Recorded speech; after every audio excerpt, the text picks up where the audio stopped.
Whoosh, and we are back in your space, or maybe you're back in ours. Welcome to it. Thank you so much for being here. Welcome back to you, my friend. It's good to be back with you, teammates. How you been? I promise we do talk to each other before we see each other live on air, but he has been away, man. You've been in the Alps, dude. Yeah, Italian Welcome Alps. home. I've been in Narnia with my lady, just finished off my honeymoon from last year. So I am so elated, so full with energy that I'm here to serve you this Monday morning, and I hope you're ready for it because, wow, I just come from like a dream world, and it was so beautiful. Oh, absolutely. It looks amazing, and in just a moment, we'll take you through his highlights from his incredible journey. And yes, you will feel the FOMO. I think it's going to get a little bit hot today, so I have a feeling we might be wanting to return to the Alps. We're going to keep you indoors for the next 3 hours. We've got a jam-packed Monday morning filled with purpose and a whole lot of passion, and also some critical thinking. So I'm going to need you to warm up the grey matter with those news headlines, and then we're going to try and chew on some of the sports as well. A very busy sporting weekend. I know our Pirates fans really happy about the local football. We're going to get into the Six Nations in just a moment. And then, of course, we have the small matter of Valentine's Day, the debrief. We're going to get into exactly how your Valentine's Day plans went. Maybe you need a soft landing today, and we will be that for you. Maybe you need an emotional hug, a big embrace. We will be that for you. Maybe you just need someone to talk to because it was the best weekend of your life. We are here for that as well. We'll get into our Valentine's Day tell-all after this and also get you inspired for a brilliant week ahead. Yes, I did mention some critical thinking, and we're going to need to get the grey matter warmed up now as well. I think Ryle is standing by with the latest details to report on in the news. Oh yeah, inspiration comes in many forms, and for the next 3 hours you're getting so many good doses of it. For now though, official duties must commence, so let us start off with national headlines. Now, Deputy Defence Minister Ubuntu Hlomisa confirmed that the South African National Defence Force is ready to deploy troops to assist the police in combating gang violence and illegal mining in Gauteng and the Western Cape. Now, operational plans are underway pending parliamentary approval, with priority areas set to receive coordinated security efforts. Now, communities are urged to cooperate as troops carry out lawful mandates alongside the police. Now, the planned deployment forms part of a coordinated national effort to stabilize affected communities and reinforce law enforcement capacity in high-risk areas. Well, next up, the South African Social Security Agency has suspended grants for 70,000 individuals found ineligible during a review of over 400,000 beneficiaries, potentially saving the agency around 500 million rand each year. Now, about 240,000 people completed the verification process, while some civil servants were identified as illegally receiving payments. Now, the review aims to ensure that only qualifying recipients access social grants, enhancing accountability and the integrity of the program. Now, measures have been already taken against those found abusing the system, protecting funds for lawful beneficiaries. Well, moving to international headlines next, then Namibian President Netambo Nandi-Ndaitwah highlighted severe water shortages as this is at the African Union Summit, noting the strain on agriculture and risks of conflicts over grazing land. Now, South Africa also raised concerns about regional instability in Sudan and South Sudan. Now, the Addis Ababa summit focused on water sustainability, sanitation, and continental peace. And leaders called for AU member states to work together to support countries facing environmental and political crises. Now, stressing that cooperation is vital to protect livelihoods, farming, and overall regional stability. Next up, British and European officials have concluded that Russian opposition leader Alexei Navalny was killed with a poison derived from dart frog toxin while imprisoned in Siberia. Now, investigations showed the Kremlin had the means, motive, and opportunity to deploy the toxin, with no alternative explanations for its presence. Now, the UK has informed the organization on the prohibition of chemical weapons of the findings, and a joint statement by Allied National holds the Russian state responsible. Now, Navalny's bravery and fight for truth have left a lasting legacy in the face of lethal political opposition. Well, finally, something to get us inspired at just 32. Ria Rian from Platfontein near Kimberley in the Northern Cape took the national stage as the 2026 Sona Praise Singer in the Mother City's Town Hall on Thursday night, bringing the Khoi and San language to the heart of Parliament. Her poetic tribute, filled with messages of peace and heritage, touched hearts and gave her often overlooked community a shining moment of recognition. Our Pan-South African Language Board celebrated the spotlight on mother tongue expression, noting how powerful it is to hear one's language honored. Now, for Rian, the experience was a dream realized, a reminder that even the smallest voices can soar, inspiring hope, pride, and belief that the sky truly is the limit.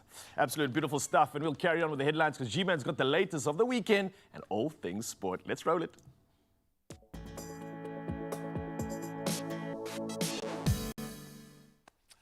Who's still standing? Let's start with a little Six Nations rugby, and Ireland showed some grit to edge out Italy, a very strong Italy, 2013 in Dublin, praising their defensive resolve when it mattered most after some really late pressure.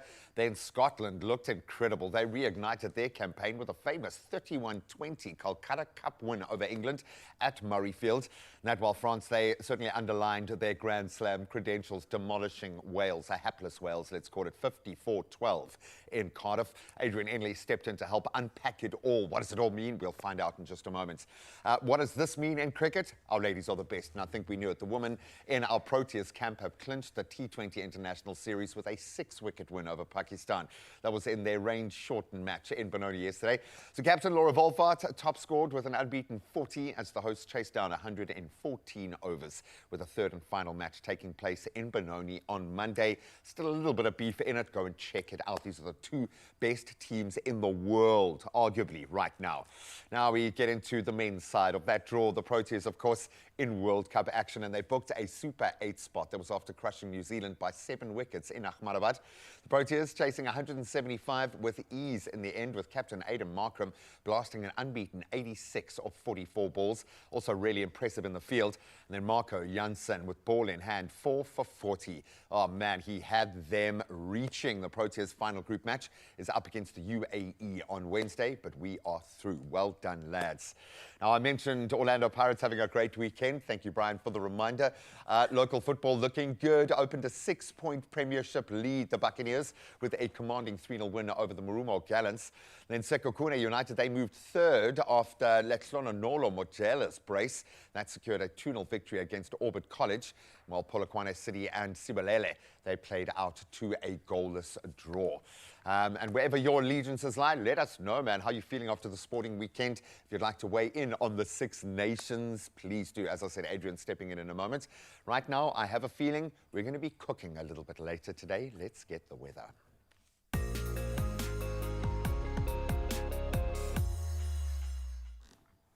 Diving into weather right away, because obviously we're looking forward to everything this week. So let's start it off right now. We're going to start off in Polokwane with some beautiful notes. You're starting off your week with partly rainy conditions. Now, temperatures are going to be starting off with a low of 12 degrees and will reach a warm 26 with moderate winds expected from the east. Otherwise, beautiful weather expected for the rest of the week. As you can see, the weekend does bring some more rain. It looks like the middle of the week, some heat and good stuff to go through. Klerksdorp up next, and you can expect cloudy conditions for your region. Temperatures starting off at low of 14, climbing to a nice warm 27 degrees, and winds expected from the east. Now your temperatures for the rest of the week from the 20s are all the way through to 30s, moderate and cool up until the weekend. Pretoria, you're going to be experiencing morning showers, moderate winds, and all coming through from the east. Your temperatures today ranging from 13 to a mid 24 degrees, and wet weather conditions expected over the next weekend. But again, high temperatures, cool but cloudy. Johannesburg experiences cloudy conditions, carrying on with this theme. Temperatures ranging from 11 to 20 degrees and light winds coming through from the east. Steady temps in the lower to mid 20s are expected, as you can see, for the rest of the week. Over to Mbombela next. Today brings your morning showers with light winds from the southeast. Now temperatures, as you can see, ranging from a low of 13 all the way to a nice cool 23 degrees. Clear skies expected all the way up until Thursday, and then it starts off a little bit of a wet period, so stay warm while you can. Bloemfontein, however, seems to be a slight variation here. You could expect sunny skies in your region, light winds coming from the northwest, and today brings a low of 14 all the way up to a high of 28 degrees, and warm temperatures from the upper 20s to the lower 30s expected all the way up until Thursday, reaching the highest with 30 degrees. Nice warm weather. Make the most of it. Richards Bay is experiencing a little bit of rain, though, transitioning into some cloudy skies. You're going to get a low of 18 up to a nice warm 25 degrees. Light winds coming through from the south, and then 60% chance of rain expected for your region, which continues into tomorrow. Let's see what Durban's up to with some mostly cloudy conditions for the region. Temperatures ranging from 19 to 25. Winds coming through lightly from the east. And then we've got some warm, moderate temperatures expected for the rest of the week. And then, unfortunately, a little tiny bit of rain to accompany it. Mtata, today, cloudy conditions expected for your region. Temperatures starting off with a low of 13 and a nice warm 26-degree high. Light winds coming from the southeast, and you've got a period of wet conditions expected from tomorrow all the way up until Sunday. So hopefully you can stay dry out in Mtata. Cradock, however, experiencing some sunny conditions, a nice polarity there. Moderate winds expected from the north. Now, temperatures will range between a low of 17 and a high of 33 degrees. However, for the rest of the week, rainfall is expected, although very contrary, with some high temperatures to go along with it. However, in GQ Gqeberha, your region, partly cloudy skies. Temperatures ranging between 18 and 29. Some strong winds, however, coming from the east, so stay grounded if you can. And then expected to have some clear skies up until Friday, and then a little bit of rainfall for the weekend. Over in Georgia, experiencing sunny conditions in your region. Temperatures ranging from 21 to a nice warm 32 degrees. Get out there. Light winds expected from the east, and then 20% chance of rainfall expected from Wednesday. So make the most of the next few days before the rain comes through. Bet your bottom dollar you're going to do that. Over in Cape Town, however, the start of your Monday, we've got some sunny conditions and light winds expected from the southwest. Temperatures starting off with a low of 17, but it gets cooking with 30 degrees as G-Man promised. The sun is coming through rest of the week. There's some windy weather coming through up until Wednesday. So again, stay grounded if you can, Cape Town. Over in Sutherland, experiencing some scattered thunderstorms on your side of town. Unfortunately, temperatures will range from a chilly 15, but it does climb to a hot 31 degrees.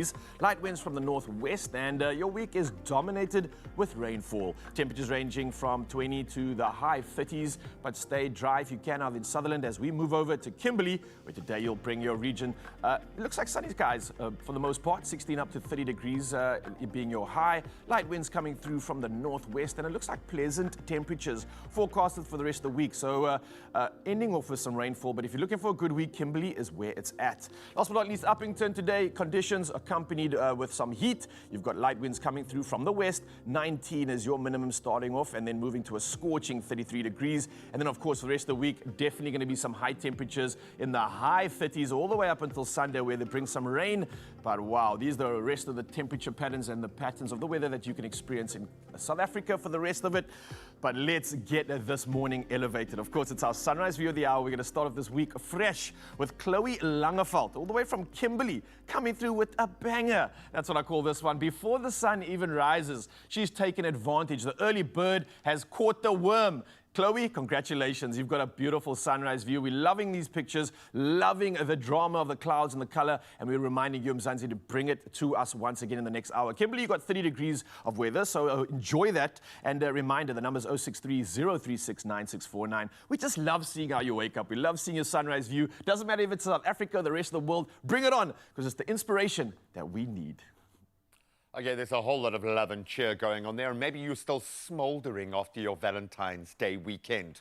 Or maybe it's rather chilly where you are, rather frigid. I heard smolder. I know, you've been smoldering all the way. You melted all the ice on the Alps as you were coming down. You caused a melt avalanche. Valentine's Day, small matter of. Yeah. Bizarrely enough, I ended up having Valentine's dinner next to Mel's parents. I which was heard so about sweet. this, yeah. Talking to Mel on the plane, which was amazing. Nice. So you had a really romantic airborne Valentine's Day. It was just cruising back, but man, I had a week of Valentine. So I started off my Valentine early, obviously heading over to the Italian Alps with Club Med, and it was just incredible, man. I can't wait to share some of that magic with you. So hopefully we've got some time for that after the break. We will make time for it. We will make time. We want to ask Mzansi an important question, right? Oh, man, I feel your pain. Maybe it didn't go according to plan. Maybe it was the best weekend of your life. How did date night go? Was it a Galentine's celebration with your mates?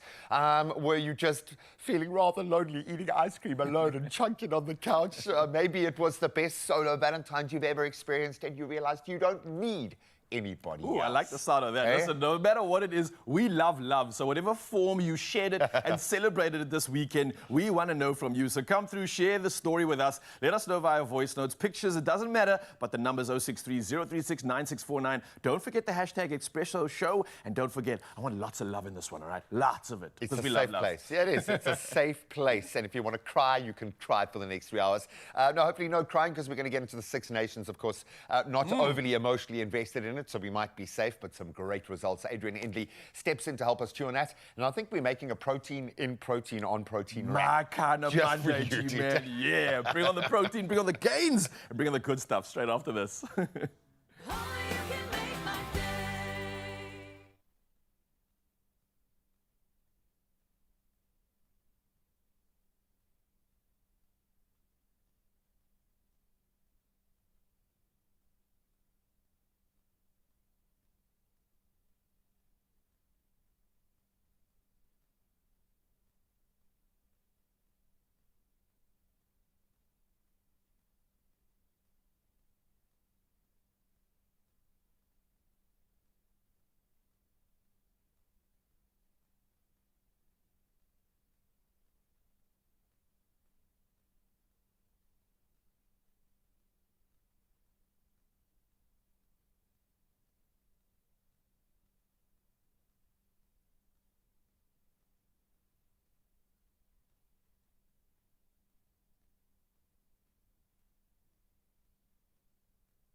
It's my feel-good breakfast show. Oh, well, welcome back to you. I know it's only been a weekend. He's been gone for like a whole week, and he has literally crossed the mountains, like the Alps, like Hamilcar of the my ancient word. times. It looked amazing, dude. So welcome back to you. I hope you had an amazing Valentine's weekend. Before we delve into your Valentine's highlights, highs and lows, we thought we'd get into what looked like a lot of highs. Bro, my I had friend. to Welcome set home. the bar. My first year being married, my first Valentine's as a married man. So, you know, we've got to set the bar quite high. And we thought, let's go to the Italian Alps, why don't Let's we? do it. Boom. Oh, man, what an absolute dream. It was beautiful, to say the least. And everything was such a first. From transitioning from the ocean into our snow gear, which is this video you're seeing right now. And this was the start of us kind of learning how to ski. It was the first for myself and Miles as well. And 3 days of getting coached with some of the most incredible coaches that you can think of in the Italian Alps, which is so close to the current Olympic Winter Games. It's I happening was going right to now, say, man. man, did you see Maddie out there crossing the Oh, what a the legend, snow? eh? Oh, What an man. absolute legend. Man, did us so proud. But listen, I got to understand how freaking hard it is to do what these people are doing. I look like an old man on these I was going to compared ask, to these did guys. you feel like a natural? Because you generally pick things up pretty quickly. Yeah, gee, I generally do. And I need to say that because that's how hard this stuff is. Flowing on the ice, it's so counterintuitive. It's so different to what you might be used to doing. Like lean to the left, It's like turn inverting your game console where you're like, Bro, insane. But the snow was just incredible. Fresh ice, fresh everything. I mean, even just experiencing snow for the first time. As a Sapphire, you lose your absolute mind. You really do. A Snow gondola angels ride for the everywhere. first time. Here's some of the like mountain ranges that we got to. But dude, it was just sublime to say the least. Check this turn I learned. Steezy. Yeah. Very nice. And check how chuffed you are. Bro, like, especially for South Africa, because we're so used to water just flowing on ice. There's a similarity, but such a uncomfortability. And it's so cool to learn something new for the first time, especially with your partner. man. And I was going to say, doing it together, was she better than you? I think she is, because I've got a little bit of snow experience. But Mal just picked up so quickly. I think I've got less fear, so she's a little bit more cautious in her approach, which Maybe pays that's off a in the good end. thing. I was going to say, maybe Yeah. on the ice in skis, that is not a bad thing. Highlights of the experience? Oh man, we did everything. We hiked in the snow as well, put these crazy snowshoes on, so that was a beautiful experience. You weren't running 6-minute miles up the snow with skis on like the Olympians. We were playing it chilled, man. But listen, this is look us at walking you. in the village. So we were there with Club Med in Lotto, which is in the Italian Alps itself. So the village is just literally where we're walking. A buffet food. Here's some of the gear that we wore for the hiking edition. You know, I've got to get a hike in, but you can't walk in the snow because your foot just sinks You just in. Like, go about a foot. yeah, so these are those shoes, and I got caught in a crazy storm here. It just goes from like a wind to just perfection. The mountain can humble you so quickly. I was going to ask, do you have more respect for the ocean or the mountains? Man, the now? mountain Which one is freaks scary, you out bro, more? because every day there's like avalanches that are potentially there. So you got to get off the mountain in like by 5 o'clock. They shoot a cannon. They cause these avalanches. That doesn't cause anxiety Yeah, at all. bro. It's like real, and you're like, yo, okay, they're causing avalanches so you don't get caught in it the next morning. But man, there's so much I wish I could share. I'm gonna keep sharing it on my socials. There's snowmen that we built for the first time, snow angels. The list goes on, and the food. Oh my word! Buffet breakfast, lunch, and supper. Parties and jewels, gelato on tap. I mean, guy, come on. Did you get them to rethink their all-inclusive? That's when a South African is landed. I think I won, bro. I think they're like, we You need to beat maybe boss level. limit this. Bro, I feel so good though. I had enough protein that I can last me a lifetime. The Italian food is made so well, al dente as well. So, Yeah, beautiful quality. oh of man, this was a ingredients. honeymoon like you cannot imagine. That's me in the village there, just being absolutely chuffed. But guys, check out my socials because I'm going to share a lot more of this week. There's clearly not enough time for it, but a dream come true to say the least. If you ever get an opportunity, go experience some snow. Head to the Italian Alps. Go to Club Med as well. It's all inclusive, so you don't have to worry about anything. I mean, this is me and my first snow angel, thinking that And this you is lost, soft snow. I was going to say, you lost your pool. Poof, bro, it was a hard bush that I landed on. It's a snow couch. Oh man, what a morning, bro. What an That experience. is so funny. But guys, such a beautiful time. And this is why my cup is so full, because I'm here to just share so much of the stimulation with Mzansi this week. I'm ready for it, G, man. So you might be the reason why we got 33-degree heat today. Yeah, I think we're you just bringing brought it. a little bit of that back. We are here for love, and I love the fact that your cup has been refilled. Brilliant. Thank you for bringing that energy into our Thank you, space. man, for holding it down. Go and share a little bit of love with him if you want some inspiration, maybe a little bit of FOMO. Go and check out his socials. But feed off that energy this morning. I think sometimes we pray for answers, maybe for just a little bit of clarity, certainly on a Monday like this. Or for maybe life to suddenly make sense when it just feels like we're off the map. Absolutely. Now, sometimes for the answers, for clarity, like G-Man says, we look into some doses of inspiration, but we are often given, isn't the outcome, right? There's an opportunity that we're looking for. So this is the chance to grow, to choose differently, and to show up with courage. Now, this week's motivational moment, it's a beautiful reminder that purpose doesn't arrive fully formed. It's shaped by the moments we step into. So let's take a look at this powerful clip, perfect for Monday, from Evan Almighty. Nice. Yeah. If someone prays for patience, you think God gives them patience? Or does he give them the opportunity to be patient? If they prayed for courage, does God give them courage, or does he give them opportunities to be courageous? If someone prayed for the family to be closer, do you think God zaps them with warm, fuzzy feelings? Or does it give them opportunities to love each other?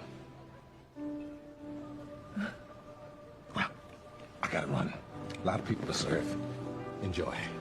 Oh, you're going to leave it like that? All right. Okay, we'll let that wash over you for just a minute. Maybe you can apply those words to your life, your situation right now. We'll see you on the other side.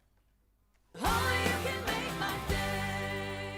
Get ready to spin and win with World Sports Betting. Every Friday morning on Expresso, one lucky viewer will walk away with up to 5,000 Rand in cash. Want in? Simply head to the competition post on Expresso's Facebook, Instagram or X pages and answer the weekly question and include hashtag World Sports Betting. Don't miss your chance to turn your Friday morning into a winning one. T's and C's apply and can be found at expressoshow.com. World Sports Betting, where every spin could be a win.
It's my feel-good breakfast show. Welcome back. We're not quite in the business end of the Cricket World Cup, the Six Nations giving us a lot of drama and a lot of gristle to chew on, so we thought we'd start there. What a weekend of Six Nations rugby. A little bit for everybody. Ireland showed some grit to edge out a very strong Italy in Dublin. Scotland, where have you been all year, all last decade? They reignited their campaign with a famous Calcutta Cup win over England. And then France, they look unbelievable. They underlined their credentials by dismantling Wales in Cardiff. We're not going to pour more pain on Wales just yet. Adrian Endley, our sports presenter at Good Hope FM, joins us this morning to tackle some of the key moments and some of the bigger themes here, because it feels like we're watching a different tournament to the tournament that started last week. Maybe not from France's perspective, but Ireland, I love an ugly win sometimes because it shows the heart. It shows that that team is ready to prove it despite things not going their way. Was this more about the Irish depth of character, or was this Italy maybe not quite getting it right or showing us how far they've come? I think maybe they're a different team to the one that we know. Yeah, definitely. I think Italy, as we've seen in the previous match as well, they are improving a lot. And obviously, we want to give credit to Ireland because they did dig deep. But we really need to highlight Italy's performance here. I mean, they really dictated a large part of this match. Obviously, at halftime to be leading. I'm sure the Irish were very nervous. Irish fans watching this game as well, very nervous. So I definitely give Italy a lot more credit for this match. And a little bit terrifying because you don't want a team like Ireland to discover their form and grit at the same time in a competition like this where they have been tested, because maybe once that pressure of being the title favourite is taken off your shoulders, we've seen a team crumble there. Talking of crumbling, let's talk about the Kolkata Cup here. What Scottish side showed up, man? Or was it a case of the English side just missing a beat? Explain that match to me. I honestly don't know how you start to explain this. I think heading into it, no one saw this result coming. England, obviously, they've been on a 12-game winning streak. Scotland weren't really good last week. But it just shows you when you have two intense rivals like that, anything can happen. At Murrayfield. At Murrayfield, the atmosphere was amazing. Scotland, honestly, I don't think we expected this from them, and they really performed well. England also just didn't help themselves. Their discipline was lacking, obviously picking up two yellow cards, essentially a red card as well. Just the lack of discipline throughout the match really didn't set them up. But, I mean, that's no excuse to concede, I mean, how many tries within that 18-minute period. Yeah, and especially when other teams are finding form at just the right time. This was kind of going to be that test, but I think ultimately they might have thought this was a gimme and a direct progression, and they got burnt. France. Terrifyingly good France, and I say this because I kind of feel like we're on our first steps towards a World Cup, but they are dominant and they looked it, man. Yeah, man. Sure. Can we talk about Wales in the same conversation, or should we just talk about France? Look, let's focus on France for a second. I must say, watching this match was the first time ever that I felt nervous about facing a France team in the World Cup again. Oh, really? Obviously, we faced them back in the away series, and they've definitely worked in their game since then. They're looking amazing. And they would have built their system around us, you do realize. 100%, 100%. Look, to say one thing about Wales, obviously they did end up scoring 2 tries. They obviously, this could have been a bigger margin that they lost by. I will give them a little bit of credit, just slightly. If their defense was a bit better, it was very leaky. France were able to almost walk it in how many times? If their defense was slightly tighter, this could have been a slightly closer game. So I'm not going to. They've always had the attacking potential, and I love that. Do they have the right to be there? Should Georgia take their place? I know we were joking about it a week ago, but this is a team that has done so well. Yeah. Wales propping up the bottom. They're minus 83 on point differential. Yeah. At what point do you entertain that conversation? Surely now. I think now is the time. I'm thinking after this tournament, there's definitely going to be a conversation like that. Look, Wales have had their chance now. Do we bring in a team like Georgia, who are sort of on the up, where Wales are definitely very, very much heading down? It could be a possibility. I think if you're a purist, probably not. It's not going to come into the conversation. Do you pump the money in? Do you give them the chance to rebirth? Yeah. Because they do carry a very important little rugby ecosystem with the international. It is a tough one, but we've spoken about teams like Italy, about Argentina in the Southern Hemisphere perspective. Sometimes these teams need to be given the chance. But congratulations to all the winners, and I think the big winners this weekend, Scotland, taking the Kolkata Cup, beating England at Murrayfield. Yes, their traditional home, but I think this team, more than any other, needed the win. You can see what it meant to them. Adrian Endy, love you, guy. Tough life, eh? Has to watch rugby all weekend. I'm sorry. We're going to put you through it again next weekend. I'm here for it. Sorry, man.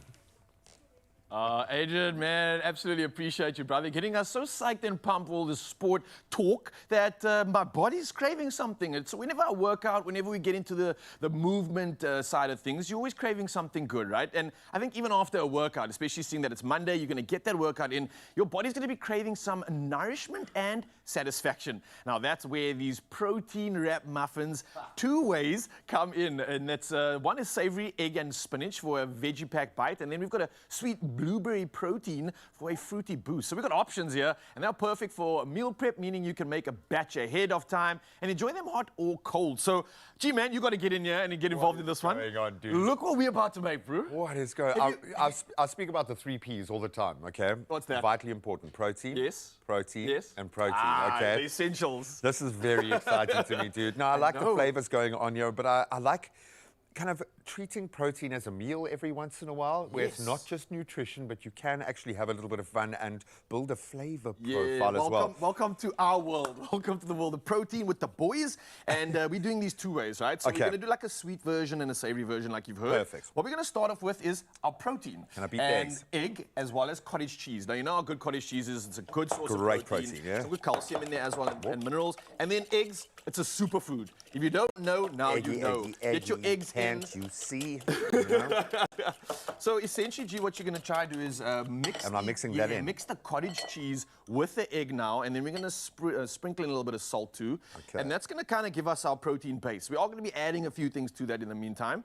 But this is kind of like, I reckon this is the hardest part, and this is like the best part. This is where you get your workout in. I like you talking a big talk there. I like this, the hardest part that literally anyone could mess up. Anyone can mess up. Let's see if we can. Yeah. So Yeah, this hold is my the fun part spatula. about it. So I love the fact, like we said, we're using calm eggs. It's a down. great source of protein.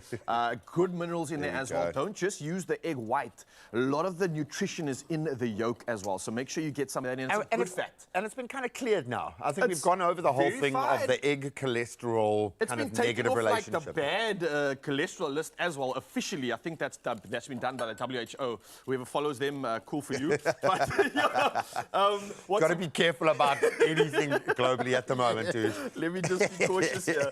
Tread finely. But you Yeah, know, that's that is looking pretty looking good, actually. Fantastic, actually. Look at that. Getting a nice workout in. I was curious as to see how the cottage cheese would actually mix up because it does kind of go a little bit like bitty. Sometimes. I don't know if you've seen that. I don't know if that's a word. It's going to give you little pockets of cheesiness, I Yes, suppose. Eh? But that's texture. actually mixing beautifully. Look at It that, really dude. is, man. So just sprinkling some salt into that one. And then we're going to split this mixture up into two. One's going to be for our savory side, and then one's going to be for our sweet side. Okay. Everyone's like watching this thing with bated breath because I no know, one it's believes this actually can working. actually I happen. know. It's Of all coming the together. dangerous things we've done in this kitchen, this really isn't the most extreme, but I think that's pretty much Yeah, mixed dude, I through, think that dude. is absolutely perfect. I can't Not believe to there's be actually, surprised. believe it or not, there's cottage cheese in there. I thought it was going to be a bit more like thicker. Yeah, That's beautiful. that So looks half great. that into. He out of the says that bowl. with some level of confidence. Some level of I can confidence, measure with my... Okay, so I'm going to help you out here, G-Man. I've got some honey over here that I'm going to pop into one of these mixtures. Not too much, just a little dollop. Whoop, there we go. That's going to add some sweetness. And then good. some vanilla essence. Oh, I've been loving. I was reminded of something my mom used to make for me. I suppose the original protein shake. It was an egg flip, where you would just put a little bit of an egg, some vanilla essence with milk, and a little bit of brown sugar because I was a child, and shake it up, and that was your protein shake. And she used to call it an egg flip. I don't even know if it was like a real thing, but I loved it. You don't understand. I think I'm going to try that out, actually. I'm just thinking of like the sweetness that would come through from that as well. Beautifully done. I've just basically mixed in some of the vanilla essence and the honey. So it is this one. Let's just make sure we remember. That's the angel. That's the naughty little devil. Okay, so maybe you can work on the savory. Let's do this. Okay. Okay. So now we've got our two sides. We've got to actually make the wrap component. So we've got 3 wraps here that I'm actually going to wrap up together. Oh, wow. Little trifecta. Yeah, that just happened. Pop this in half. Okay. Boom.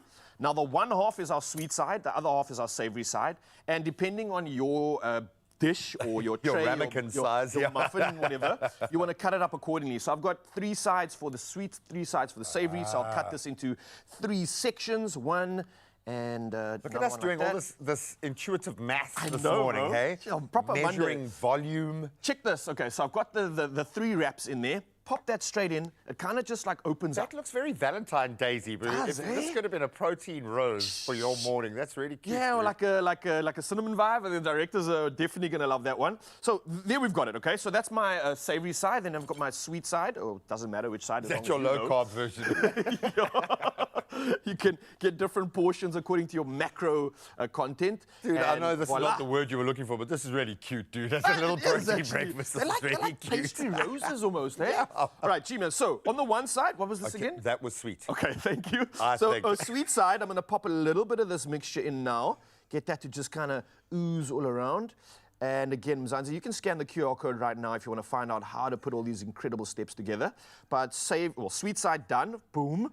And you've got some of it inside, some of it outside, all right? My little pretend chef brain here is just going crazy with how you... I'm all about like bread and butter puddings and crazy different things that you can do. Imagine Now what you we're can do here talking. with some cinnamon. So, G, you're going to pop in the savory side on savory, that end. okay. And then my side's pretty easy because all I'm going to be adding is some blueberries to that sweetness, right? And that's going to kind of rise up. Ooh, and you're then gonna on get your little bursts savory of side, flavour. yeah, this is where you can get creative. We've got some spinach, we've got some cut up sausage, we've got some cheese over here, some cayenne pepper. You're kind of just going to mix that all up into this one, get that savory action, and literally pop this into the oven, 180 degrees, around 20 minutes. Keep an eye on it because everybody's oven's different. But how cool is this? The final dish, as you can see, right over here. gorgeous. Amazing, right? And protein didn't come in a better version than it did this morning. So get this one for breakfast, lunch, or supper. It doesn't matter. It's going to be a winner. We're going to call G-Man. it the protein coronation, okay? It's essential, yeah. Unbelievable. Well played. Nice job. Done, yeah. Boyke. I absolutely love these. Think of this as a fun way of doing meal prep, but just having a little bit of fun and creativity injected into your protein space. Come on. Absolutely beautiful breakfast box. Breakfast box lunch, sorted supper. and ticked, and now we need some inspiration. So all I'm going to say for you to get ready for this next one is, Hoya Mensa. See you after this. 3 pains, 1 hero, Tri-Park, triple relief. Park the pain your way. Grab yours today. Available in original and lemon flavors. All right, let's take a medical turn right now because we're in your corner. Tri-Park is ready when everyday pain hits. We know this because when it comes to headaches, toothaches, colds and flu, Gogo knows best. It is the trusted pain powder that she keeps close, and I think we should as well because it's ready to work in 8 seconds so you can keep it moving. Now, this month of love, we are still celebrating the love for our Gogo with Tri-Park, and we are giving you guys the chance to win one of 10 1,500 Rand cash sends. Boy, won't that come in handy right now. All you have to do is pop over to the Tri-Park Facebook page, then follow the entry steps. They've made it so clear there. You can find all the T's and C's that apply. Tri-Park, the name that Gogo knows and trusts. We'll see you now. 3 pains, 1 hero, Tri-Park, triple relief. Park the pain your way. Grab yours today. Available in original and lemon flavors. Only you can make my day.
It's my feel-good breakfast show.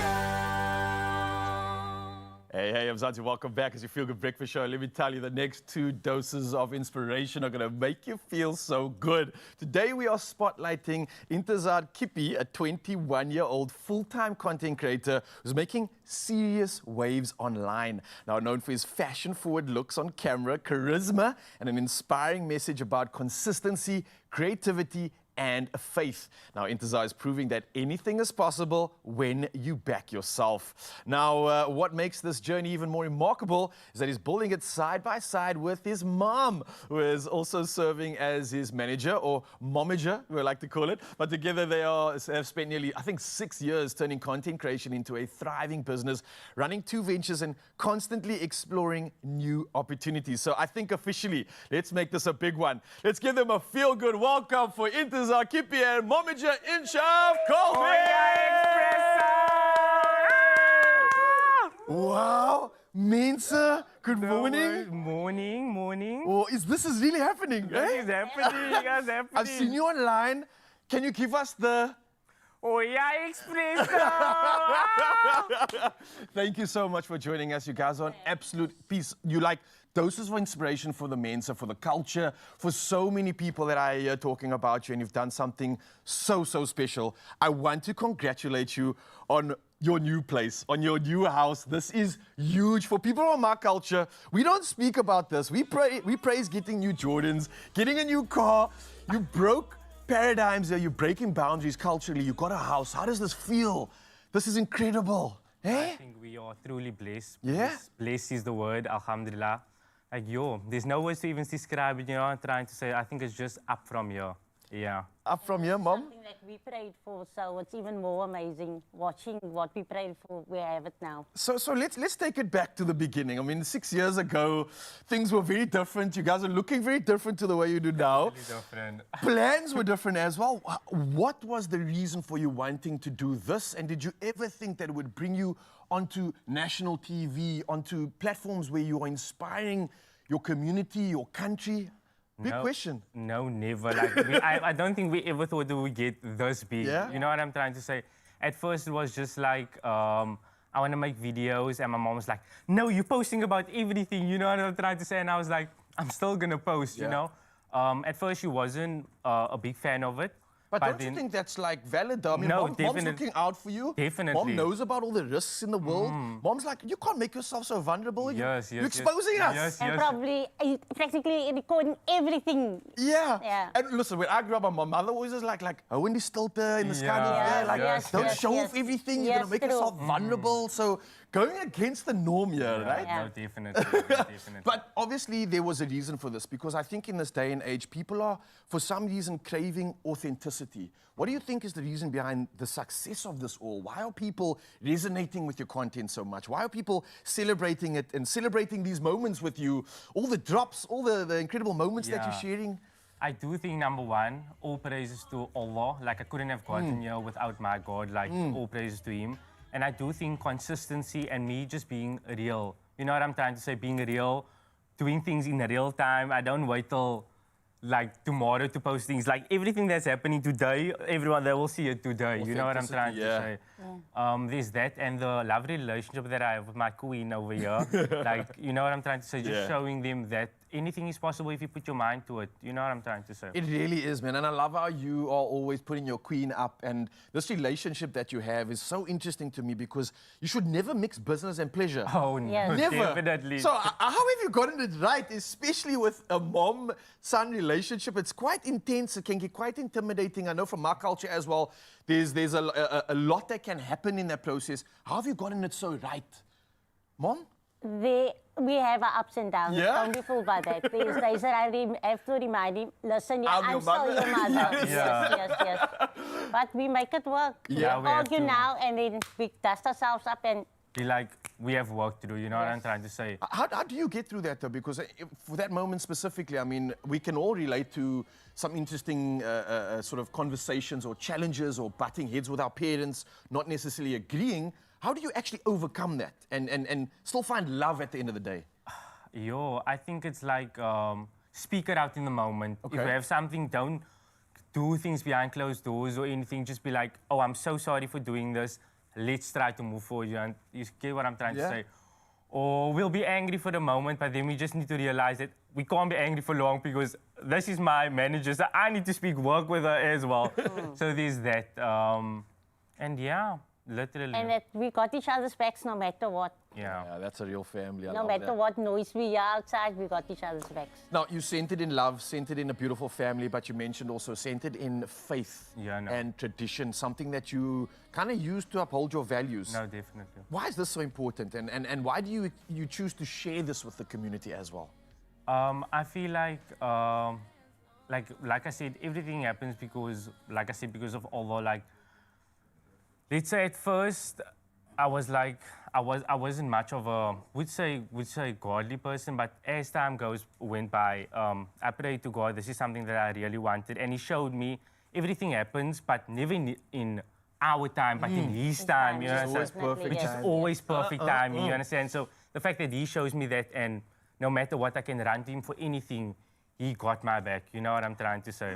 And I always used to tell him, you can have all the money in the world, but you can't kick open doors. If it's not your time, it's not your time. And we just experienced that. And never mind money, this is the real riches. Love, being Yes, present, true. being honest, and being real. That's what it's all about this morning, and we're not going to let them go anywhere because we're celebrating this moment with y'all. We're going to come back after the break and do a sneaky little question round or two, put them on the spot, and see if we can have some fun with them. So, Mzansi, don't go anywhere. The magic continues right here, and I think I'm going to go out and say, oh, yeah, mense. Oh, you can make my day.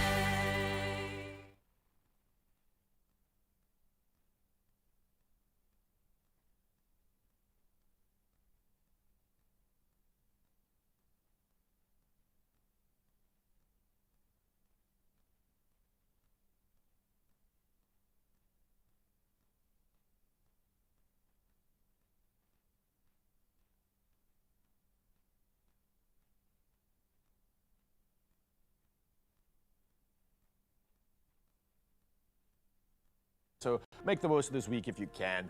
Mbabela bringing some showers and light winds from the southeast, starting off with a low of 13 up to a moderately cool 23 degrees. And again, the rest of the week looks like some clear skies expected up until Thursday, however. And that's where you'll start off with some wet weather. So stay dry out there if you can as we move over to Bloemfontein. Now, sunny skies expected in your region, light winds from the northwest, starting off the day on 14 up to 28 degrees. And for the rest of the week, it looks like some moderately warm temperatures in the upper 20s to the lower 30s expected up until Thursday, where it reaches a high of 30 degrees, and then ending off on some rain. Richards Bay, some light rain continuing with that mantra, transitioning into cloudy skies, starting off on 18 being your low up to a nice warm 25 degrees. Rest of the week, however, it looks nice and warm. No rain can be expected other than today, so make the most of it. Out in Durban, it looks good out there. You can expect mostly cloudy conditions, starting off at 19 up to a high of 25 degrees. Winds coming through from the east. It all looks warm and moderate for the temperatures for the rest of the week, with a little bit of rain towards the end of it. So again, make the most this week while you can. Tata looks cloudy. The conditions are expected to remain the same. Temperatures starting off at 13 up to a nice warm 26 degrees. Light winds coming through from the southeast, and there is a period of wet conditions expected over from tomorrow all the way up until the weekend. So make the most of today if you can. Cradock, however, it looks like you will be experiencing some sunny conditions. Moderate winds coming through from the north, starting off at 17 up to a nice warm scorcher, 33 degrees. But again, some rainfall is expected for the rest of the week. So enjoy this day while you can before it starts to turn into a wet one. GQ Gqeberha, the region experiences some partly cloudy skies, temperatures ranging between 18 and 29 degrees today. Some light winds from the east, but for the rest of the week, clear skies can be expected. So, looks like some good stuff that you can enjoy out there until Sunday, however. So make the most of that one. George experiencing some sunny conditions in your region, temperatures ranging from 21 up to 32 degrees. It looks beautiful out there. Light winds coming through from the east, a 20% chance of some rainfall expected on Wednesday. So for today and tomorrow, looks good, and for the rest of the week, not too shabby, eh, Nige? Not too shabby. Out in Cape Town, however, you're starting off the morning with some sunny conditions. Light winds are expected from the southwest. The temperatures are going to be starting off at a low of 17, a nice scorching 30 degrees maximum. However, windy weather is forecasted for Wednesday. You know how Cape Town can be. So yeah, if you want to get out of the weeds, so some warm rain at that, to say the least. least. But let's see what's up in Kimberley. Looks like some sunny skies, temperatures ranging from 16, a nice warm 30 degrees for your maximum. Light winds from the northwest, and it looks like pleasant temperatures are forecasted for the rest of the week. But then it is accompanied by some rainfall. Over in Uppington, I'm sure it's going to be a scorcher once again. Hot conditions accompanied by winds from the west all the way up until 33 degrees maximum for the day. So yeah, get your tan on, and then high temps are forecasted for the rest of the week. So yeah, you want to get your Brazilian on, and that's exactly where you want to be. Uppington is where it's at. So listen, again, of course, we've got to start off with another sunrise view. We had one an hour ago. Let's see if we can elevate it by Joy all the way from Durban, coming through with this one. Whoa! A pool, a veranda, a beautiful garden, and look at that sunrise out there. It looks like it's above the ocean. Joy, if this is your spot, you are absolutely blessed. What a beautiful home you have. Where's the invite for me and G? Hello. Come on now, but wow, what a great shot. Thank you so much for sending that through, and we'll do another one in the next hour. The number is 060369649. Yeah, we clearly love seeing how you start your day wherever you are in the world. So keep it coming for one last round, and we keep the inspiration going. Speaking of, G-Man, what's happening your side, bro? Well, this may very well inspire you on this Monday morning. Every day could be a double payday. In fact, if you play your daily lotto today, why? We've got an estimated 350,000 Rand sitting in the jackpot. Then the new Daily Lotto Plus for an estimated 150,000 Rand sitting in your Monday jackpot. Come on, don't get left behind. Get your tickets now in store as soon as they open. Obviously, with a smile on your face, you can go online, nationallottery.co.za. You can use their mobile app. You can use your own cell phone banking setup. And we'll keep all of those details up as a reminder on the Expresso socials. As you go through the great content there, you can also pick up these deets and make sure you get yourself in the running to play your daily lotto for an estimated 350,000 Rand, and Daily Lotto Plus for an added 150,000 Rand in that jackpot today. Oh, Mr. Weatherman, you've inspired us this morning with your own journeys, but I have a feeling the next hour of the show is going to be super inspiring. Where are you going, lad? Rather, super is an understatement. Let me tell you what's up, right? You want to shape a child with a flower, how a flower shapes a child? Yeah, this is the inspiration we are talking about, and a great conversation that we'll be diving to. And then also the fact that we need to get some more togetherness. Let's start the week off with some Ubuntu. And we're going to do just that with a beautiful, inspirational concert that's coming through. And it's a musical at that I think you're going to absolutely love. But we've got everything to get you inspired for that. It's the Kingdom of Ubuntu. And it's an incredible musical that you're going to love, and you don't need to go anywhere. Mzansi, this great conversation and inspiration happens around the corner. See you soon.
Welcome back as we take a moment to think very critically about a space in South Africa. And I think when we've got to hold up a mirror like this, it becomes a very difficult conversation, but we have to take this on board. Across South Africa, many organizations are working to change the trajectory of young lives, not through quick fixes, but through long-term preventative impact. And one such incredible organization is Human Nature Africa, founded by the wonderful Zonia Penzorn, who believes that shaping a child's emotional world can ultimately shape a society. It is our unlock. Zonia, welcome back.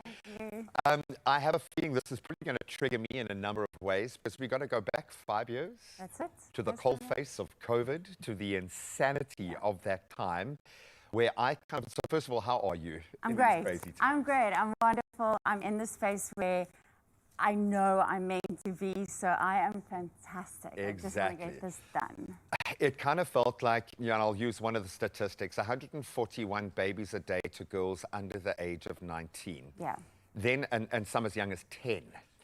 And then this is trauma that gets carried through for the rest of their lives and then kind of laid into society systemically. Yes. It felt like you were doing triage back then. Just what can we do to try and stop this? Yeah. Now we are talking about the emotional well-being and working through this trauma on a very different level. For those who don't know Human Nature Africa, talk us through what you do there, because this feels like we've shifted gears now. Yes. So Human Nature Africa is founded on the belief that there's a reciprocal healing ability between humans and nature. I don't know if you've got a plant. I filled my bedroom with plants on Mr. Nature Boy's. That I Nature actually, Boy. yeah, I Hey. rejuvenated a whole lot of plants and then Oh. reintroduced them into my room. What Yes. a difference. But, What a difference. but you look after the plants, and then what does it give? What do you feel when there's a new leaf growing? For sure. Right? So anyone with animals, anyone with plants, you nurture that animal and it gives back to you. And what Human Nature Africa does is we work on restoring ecosystems and environments to address societal issues. So between humans and nature, how do we heal? One welfare. And I love the fact that from so many different organizations, movements, spaces, Yeah. you are hearing this link spoken about more often than the differences. And that is a beautiful thing. Trauma is only traumatic if it's not processed. This I understand. It can become a moment of strength. It can become a framework to build on, but you've got to work through it. Why is it so critical to work through childhood trauma so we can move forward? So in South Africa, we have so much trauma. And even if you think as an adult, for you to have to identify with being suicidal, being abused, being in a situation of poverty, it's very, very difficult to take on as an adult, to articulate as an adult, to accept. How does a child in Without that situation? any of the tools, yeah. Any of the tools. So that's why I focus on child development, because they don't have the articulation. And when you are between 10 and 15, you're still finding your identity. You don't want to associate with things like that. And that's just one of those moments can layer in your identity for the rest of your life, but Yes. one intervention in the Yes. right space and the right way. And that's, I suppose, our currency here on the show, is seeing how that positive shift can happen. You wrote an opinion piece called "If a Flower Can Shape a Child, It Will Shape a Society." This is quite a powerful totem to have, and I think we need to kind of rally to these kind of ideas and notions. Why write this now? What was the powerful notion that grabbed you? We have the data. We were very particular about ensuring that we measure plant play correctly. Our methodologies and our process has been approved by the Board of Ethics to make sure that the data that we collected is quality data. And what we've seen is more than what we anticipated. Children have, like, it was boys and girls, and the space was a gender neutral space. Children started self-expressing. It was completely normalized to talk about your home environment. On the first day, we gave the children their bulbs and they had to take them home. It's theirs to own. And the one girl raised her hand and she said, I can't take this plant home because when my mom and dad fight, they break things. Normalized, right? And it just became an environment where children can express what they're going through without it having a particular label on that. So judgment. Exactly, but self-expression, we didn't tell them it was about mental health. We just said, here's a plant for you to grow. And what was extremely powerful is the regulation, emotional regulation. So the children couldn't get upset with the plant. So it was a Kind of takes a step back, hey? It was a 17-week program, so we didn't just focus on an activity, we focused on behavioral change. So Actual measurable optics. exactly, exactly. But if you think you got frustrated, the one boy said, when I get angry, I would hurt someone. But now I know how to just sit and calmly through a plant, through observing a plant grow. It's so funny you say that. I was trying to remember the first time my son was completely still, and he's a ball of energy like me and just like crazy. But we were in Newlands Forest, and he must have been about 3, and he sat on a log and just wanted to sit there and be still. And for over half an hour, we just sat and said nothing. Wow. You can feel it, you can understand it, but this says to me that we're moving beyond just triage and reacting into a preventative space, and that is a beautiful thing. I want you to think about that in your own space. Look around you. Is there green energy? We talk about it all the time, and it's laid into so many of the conversations that we have when it comes to effective treatment, balancing and self-regulation, and it's all around us. Look outside your window. We'll continue this discussion in just a moment. Whether it's acute or chronic constipation, Aspen's got you. Get the constipation relief you need from Aspen's laxative portfolio. Yeah, whether you suffer from acute or chronic constipation, Aspen's got you. Aspen offers a range of laxatives tailored to your needs, whether you are seeking rapid, gradual, or long-term relief. Now, Aspen offers a range of laxatives suitable for various age groups from infants to adults. And you can trust South Africa's value-leading laxatives company to offer a suitable laxative for you and your family. Visit Expresso's social media pages for more information. Whether it's acute or chronic constipation, Aspen's got you. Get the constipation relief you need from Aspen's laxative portfolio. Well, we've still got a whole lot to look forward to right here on your Feel Good Breakfast Show. Yes, and a good couple of hours, hour and a half at least. So what's on the menu? And speaking of menu, I'm thinking a steak sandwich would go down quite well with Perfect Monday. We're bringing on a lot of protein, and this one's definitely ticking the box. And then, of course, we're going to carry on this incredible conversation. Sonia is still out in the building, and G-Man's going to be running us through early childhood development and how this can truly impact our society. Yes, it's getting deep, it's getting impactful, and it's going to happen just after this. Back to school just got even better. Outline is kicking off the new term by giving one lucky viewer the chance to win a year's supply of stationery worth 5,000 Rand. All you have to do to enter is head over to Expresso's social pages and tell us which Outline stationery item helps you stay neat, organized, and ready to learn. Use hashtag Outline Africa to enter. Now, entries close the 25th of February and T's and C's apply. Visit expressoshow.com.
Welcome back to a vitally important conversation, and one that I thought was going to break me a little bit, but it's actually filling me with hope and promise because the needle is moving.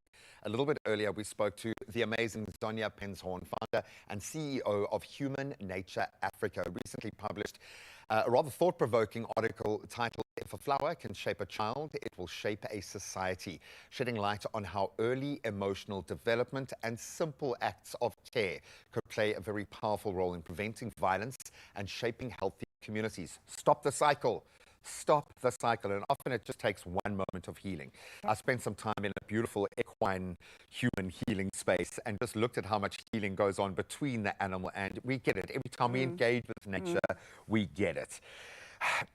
Let's talk about the practicality of this, the nervous system of a child and what is going on, because you've got the data, you've got the efficacy proven. So what is happening? Why is this such a powerful connection? So we did the pilot project in Diepsloot, which is a high density, high crime, high poverty, high abuse areas. It's on the GBV hotspot list. And these children do not really have a space to escape. They feel there is no safe place. No, so there's no walking in the garden. They feel unsafe. They feel under pressure, and that is constant on these children. These are children at a developmental stage of their life. 10 to 15 years old is what we focus on, because often as adults we get shaped by our experiences before the age of 14, and we focused on them because they are the most in need. And we need to stop the generational trauma. And the preventative part of it is critical. When, I will shoot in areas that are most affected like this, and you'll be having a discussion about finishing with trick, looking at the bullet holes in the wall. And this is normal, everyday life for so many children living on the Cape Flats and in other areas, gang-ridden areas in South Africa. There is an emotional suppression that happens when trauma, and we all have it, a disassociation. Why does this become so dangerous? Is this where the cycle then repeats itself later in life? So people are not born bad. We are shaped. So if we can intervene and there's an opportunity for us to prevent someone from harming themselves or harming others, why wouldn't we take it? And that suppression of trauma will come out later in life, and we might not be able to articulate what it is. As adults, we might not be able to understand what it is. We need to... And then we just react. Exactly, and we don't understand it. And that is where the high gender-based violence numbers come from. We went into a high gender-based violence area because gender-based violence stems from mental health illness. So it really is to look at how can we infiltrate during the child's development stage in order to have a release, in order to have that emotional expression. And I love that by introducing the plants and the green spaces and that element, you're not adding another judgment to their parents, you're not adding a judgment to themselves, you're not telling them who and what and how they should be, you're just taking the edge off, you're giving them a chance to breathe. And what's really important is this is a age-appropriate responsibility.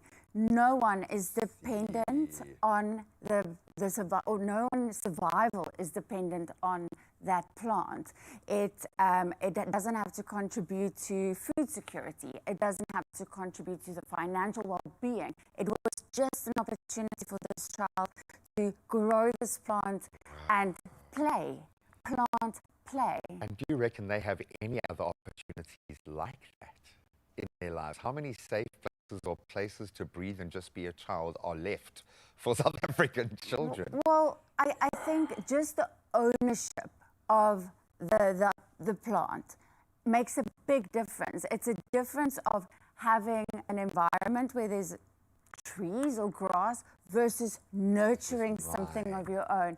And they could take it into their homes and nurture it. And I think that is it. And we employed facilitators, youth facilitators from the area. So we curated a safe space. What over this difference time. are you seeing in the kids and, for that matter, the facilitators and the Yes. team that you work with? Because it feels like you're evolving through this process with every engagement as well. Yes.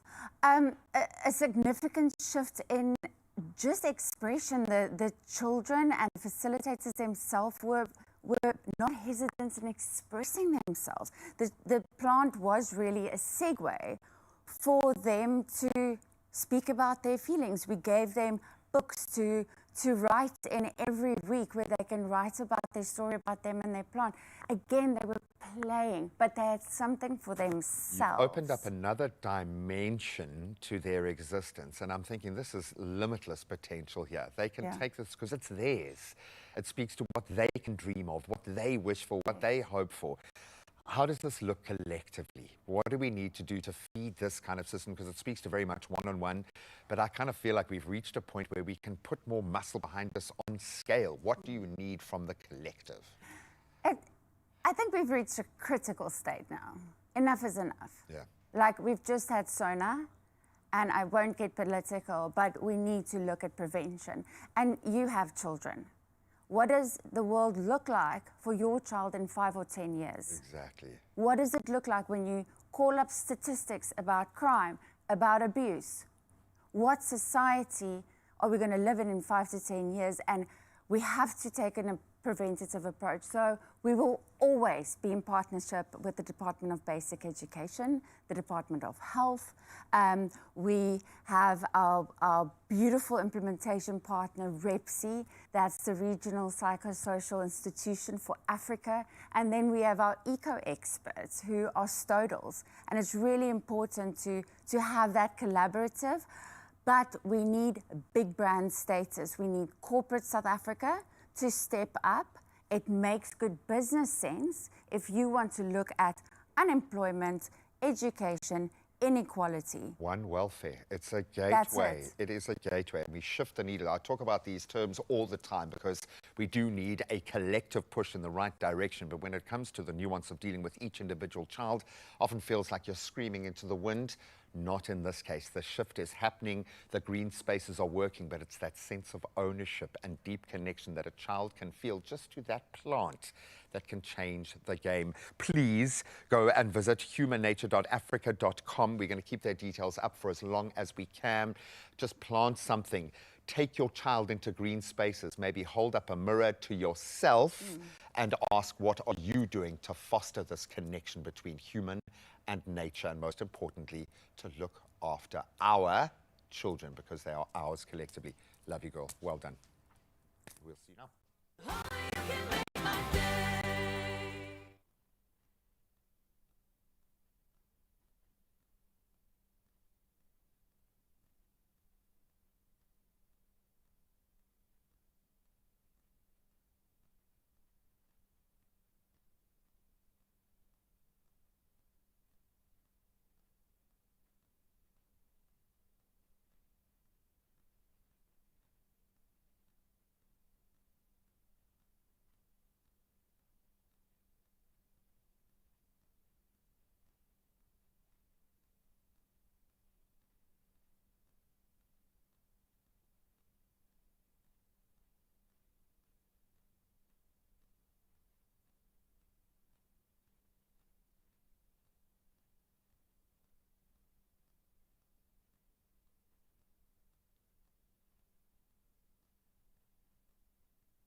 It's my feel good breakfast show.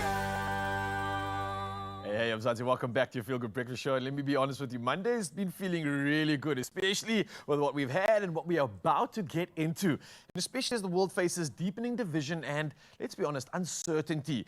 The kingdom of Ubuntu in concert arrives at the perfect time, and it arrives at the Artscape Theatre Centre on the 6th and the 7th of March 2026 with a powerful message of unity and shared humanity. Now, Alvis Sibeko, who is joining us right now, is the creator, the writer, and the composer of this reimagined Afro epic, which blends orchestral grandeur with indigenous sound in a bold musical statement about leadership, compassion, and responsibility. So this man has taken on a lot, so officially I think he deserves a feel-good welcome! Brother, how are we doing? Good, good. A little bit nervous. Are you nervous or are you not tired, man? Producing, Tired. composing, doing the absolute most. Oh, you're working hard, yeah? Oh, man. Yeah. That's the life, you know. Sometimes you gotta be happy to be tired of something that you've prayed for. Yeah. You know, so Yeah. I feel I'm in that moment. Hey, man, I love that. It's a blessing to be able to struggle for the passion that you want so badly. I love what you're Yes, saying about yes. that. So let's talk about this passion of yours, man. You're writing, you're composing, you've reimagined this production, and you've done something absolutely incredible. Yes. How did you balance storytelling, right, which you have to do, and then Yes. also composing the music? The music. This is quite a task you've taken on here, yeah? Yes, yes, definitely. I think from the script side, it's an inspiration of the diversity of South Africa. Yeah. So looking at how diverse we are, still there's that separation. You know, we still want that rainbow nation, that unity. But in our daily life, we don't see it. So the best way is to dramatize it. Let people come and see the vision of rainbow nation and that unity. You know, also bringing all these cultural clans and ethnic that were found here in South Africa so that they can come together and celebrate Ubuntu. And I think it's such a perfect time for this because, I mean, if you look at the world around us right now and what we're being exposed to globally, there is this division when it comes to power, when it comes to politics. Yes, So you almost think that now's the perfect time to celebrate and highlight Ubuntu and what that actually means. Yes. What would you want audiences to take away from this? I mean, the experience that they get from the show. I think I really want the audience to feel the passion of unity, you know, to feel it. Sometimes we can talk about it, but if you haven't seen it, sometimes they say seeing is believing and all those things. You know. But this show allows people to come and experience the glory that there will be an orchestra. Can you imagine the best orchestra in Africa? Playing Zulu dance, playing real dance, playing Xhosa and Ndebele, all these South African cultural dances and cultures. That means that we are transcending to another level whereby the orchestra is used to play classical, but now they will be playing indigenous sounds, you know. That's Wild, exciting, man. you And I know? think what a privilege at the same time. You're working with the Cape Philharmonic Orchestra on this one, Yes. and you have an indigenous orchestra that you work Yes. together with. So you've combined these powerful forces together to do justice in sharing this experience and telling the story.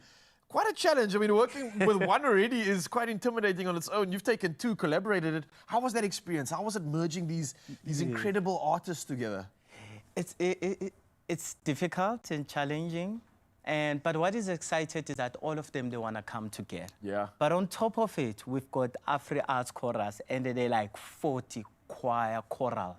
Whoa. So we've got an orchestra. We've got an indigenous orchestra, which is led by Professor Dizuplachis. And we have the Afri Arts Chorus, which is led by Bongi Nakani Qechwai. And how would you describe an indigenous orchestra? Is it different instruments? Is it instruments native to cultures? What's the difference between that and, let's say, the Cape Philharmonic Orchestra? Because I'm sure that they've got some skills, right? Yes. Yes, they've got it, definitely. Like one of our co-composer, which is Tekofakso Moeng, met with Professor Dizuplachis on how to match the orchestra and the indigenous sound. And that topic was so amazing that some of this indigenous music, the orchestra do have it. We have our own violinist in Africa as well. You know, we've got our own harp, our own horn. So that blend together, and also the audience will be taught a great lesson through music, that music doesn't have borders, doesn't have color. You know, it's just us coming together and celebrate Ubuntu. The kingdom is calling you guys to come and celebrate Ubuntu. All colors, all ethnics, all sound styles, they are needed, they are there. Let's just come and celebrate, you know, to repent, if I can say that. Let's repent. You know? Wash away our sins so we can just celebrate the new and the potential that we have in front of us. And I think that's such an exciting thing because you're mentioning music, you're mentioning, is there dance as well included in this? You know, I was coming on the dance. The dance is one of the epic factor. Okay. Because it brings that energy, that groundness, that rhythmic factor, because you are hearing it, but the dance will allow you to see that rhythm. And it is by Sibonelo Dance Project, and the choreographer is Nkosinathi Mgomezu. You have brought in absolute big guns for this, Elvis, and I can clearly see why. You mentioned that you've been working on this for a couple of years now. Yes. It's coming through in March. Where clearly can we get our tickets? Because I think after this conversation, people definitely want to do that. So how do they get involved in getting the tickets? Definitely, you can get the ticket at webtickets.com or Escape Dialysis. And not only that, but you've actually brought some of the flavor and the vibe with you this morning. So what can we look forward to experiencing on the show today? So because it's a lot, there's certain songs that we chose. The first one is called Tiwa, which is a representation of Swati clan.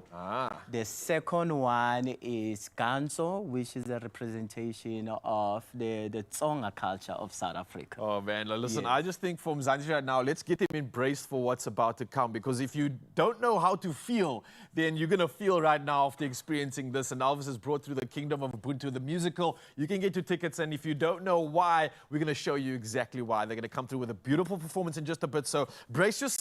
The magic's about to get real. I absolutely love that. We've seen the sound check, the performance build up. It is epic Ubuntu indeed. Now I'm going to give you 3 words that I know is going to get everyone's attention right now. Steak, Caesar, sandwich. Yes, it's a real thing. We're about to make it right now. It takes everything that we love about a classic Caesar salad and then transforms it into a hearty, handheld meal. Yes, because we can with both hands. I think tender slices of grilled steak layered with Caesar dressing all tucked into beautiful crusty bread. It is satisfying. It's a fusion of freshness and indulgence, perfect for elevating lunch or turning dinner into something for the boys. I love this. And TikTok sensation Intezar, I think, is one who would try something like this at home, so we want to look cool in front of the cool kids. Dude. Yeah. Have you ever made a Caesar dressing before? I've not, man. I've eaten it a good couple of times, I can tell you that much. I'm definitely the bar in terms of quality checking. But no, I've never attempted this, G-man. We're gonna cheat this morning, and we're not. So I've heard from our amazing culinary team that normally a proper Caesar dressing, you'd be building up the mayo from scratch. Whoa. We're not going to be doing that. Okay. Because that feels like a 9-hour job. No, we are, and I'm giving you guys the license at home to do this. We're going to build up the exact flavor profile. All the elements, all the pieces are on the board, let's say. Beautiful. And we're going to get that beautiful flavor profile. And this is going to be the sauce on our steak. So we don't want to kind of muddy the waters. We want pure Caesar dressing flavor. Okay, so pay attention. This is how we're going to get there. So traditionally, you need the balance of the kind of creamy unctuousness of your mayo. Yeah. So we've just cheated and bought mayo. I've actually made some mayo of late, and it's not too tough, right? You got an egg, you need some oil. Oh, big talk there, boy. A little vinegar there for the boys. Listen, that's something you guys should try at home, and it's quite interesting to discover what goes into your mayo.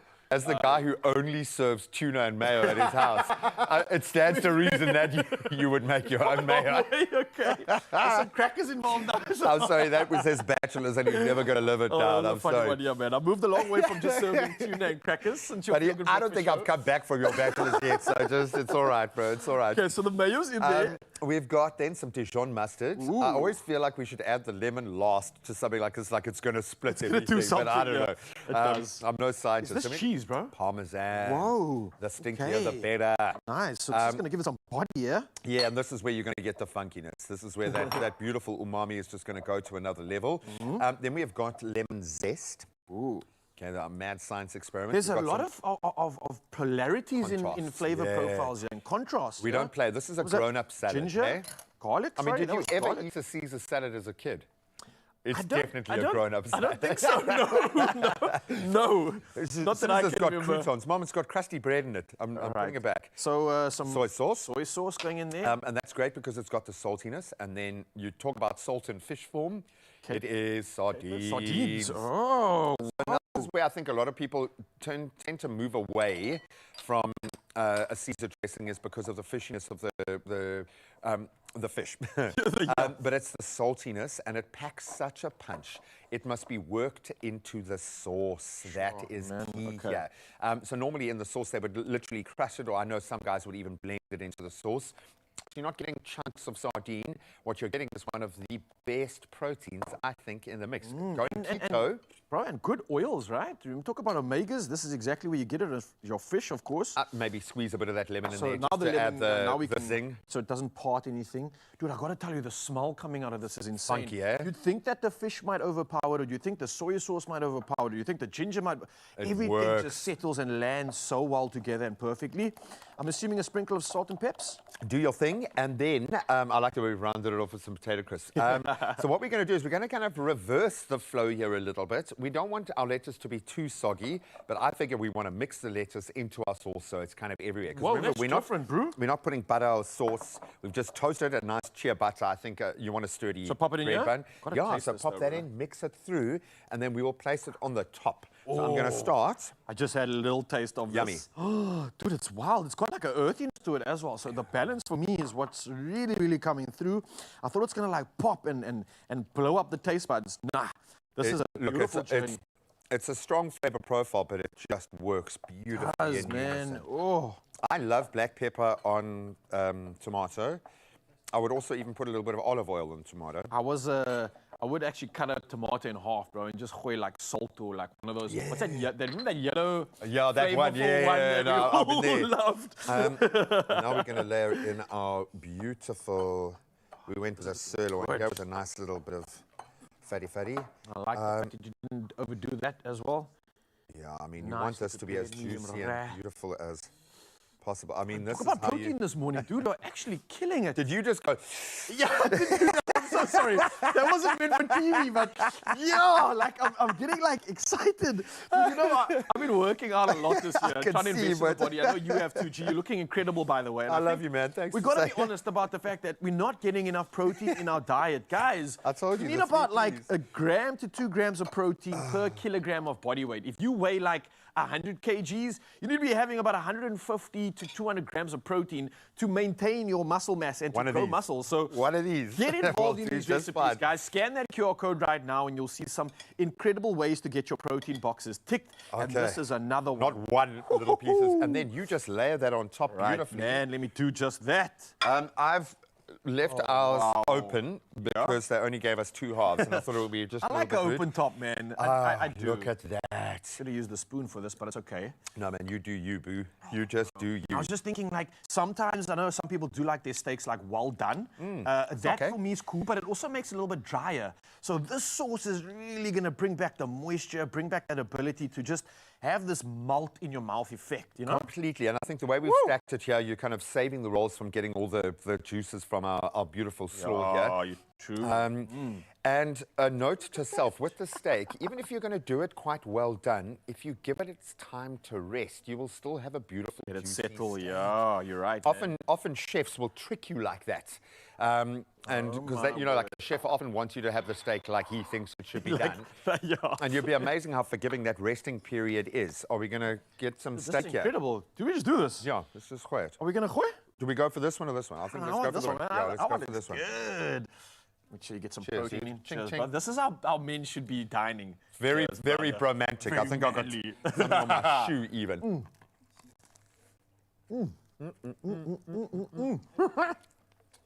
Oh my word.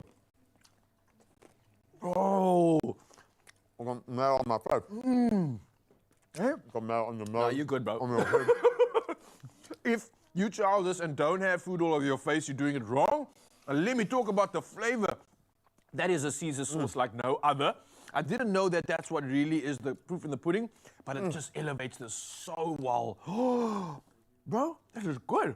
Huh? You don't pick up the anchovy, you don't pick up the fishiness at all. It's just super intense, salty. I'd put this on everything. 100%, on your nose, on my ear, on my eyebrow. I think I've got some there. I can definitely, I'm like one of the twits G-Man. This is from so Roald Dahl. good. Can I keep this, actually? I'm gonna call dibs on this. We're going to arm wrestle for that. Listen, Zanzi, just scan the QR code Wow. right now. This is absolute inspiration. You're talking about protein. You're talking about having a bromance around food. Well, this is the occasion for it. And I think you are tackling any fitness journey as well. This is a great way to get your protein boxes ticked, get the muscles on, and have a delicious journey while doing it. Wow, dude. And you know, there are chickens all over the world going, hey, that's our salad dressing. It's our salad dressing, yo. No more. This is worthy of any protein, and you can get it right now, guys. Scan that QR code and get your deliciousness on. Oh, man, this is good. Okay, so if you like the steak like this, how about we throw it into some pasta a little bit later? I told you the 3 Ps. Protein, protein, okay, maybe pasta and protein. That's how We'll you see do now.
It's my feel-good breakfast show.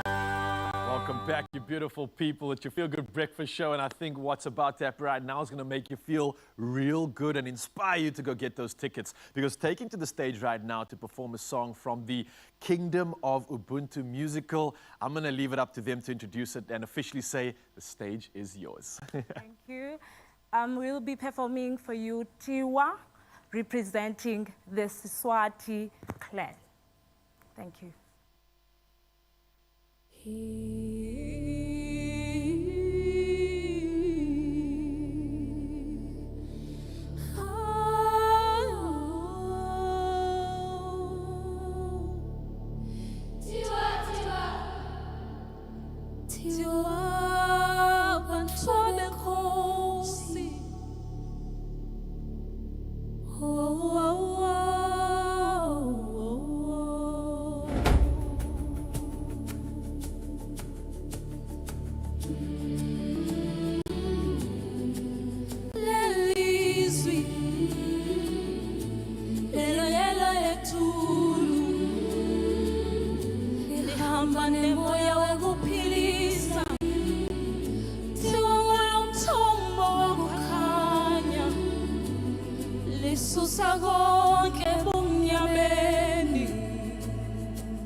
siphakamise moya thophezulu tikhathi letinzima titakuhlula nalo betiwa isendlini lethu siwa sibuye moyeni sikhanya njengenyanga ebusuku sikhuluma ngedamagugu siyazula ngemusa ngemoya lomgcwele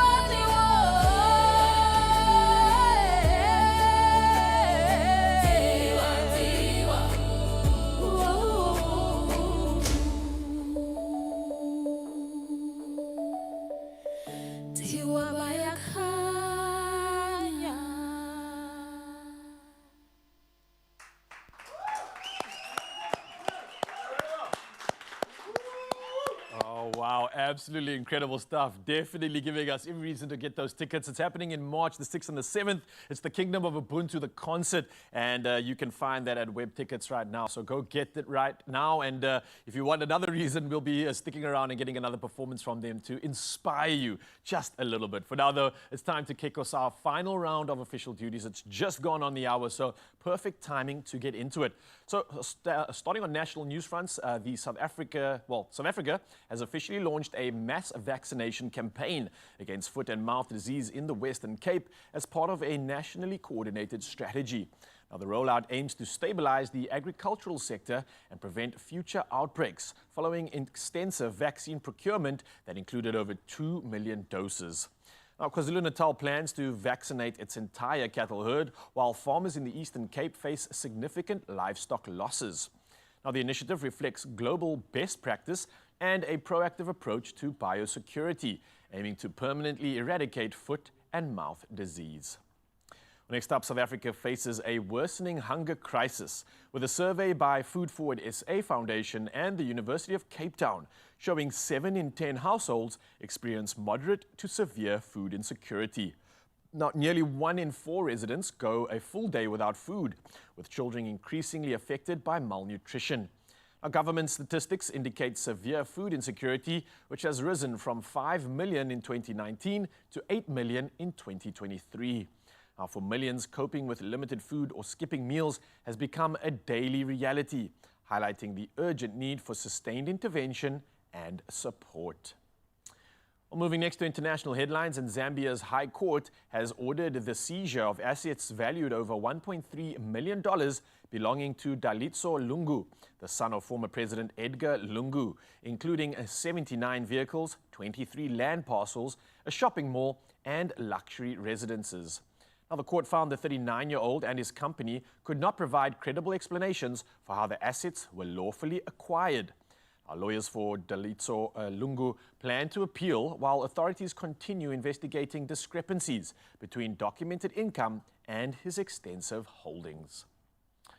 Well, next up, Switzerland confirmed that Oman will host indirect talks between the United States and Iran in Geneva, aiming to limit Tehran's nuclear program. Now, Swiss authorities, long-standing neutral intermediaries, are facilitating dialogue between the two countries, which has included meetings with U.S. envoys and officials. Now, separate U.S. brokered discussions on the Russia-Ukraine conflict will also take place in Geneva. Now, the negotiations are part of ongoing diplomatic efforts following previous rounds that yielded limited progress.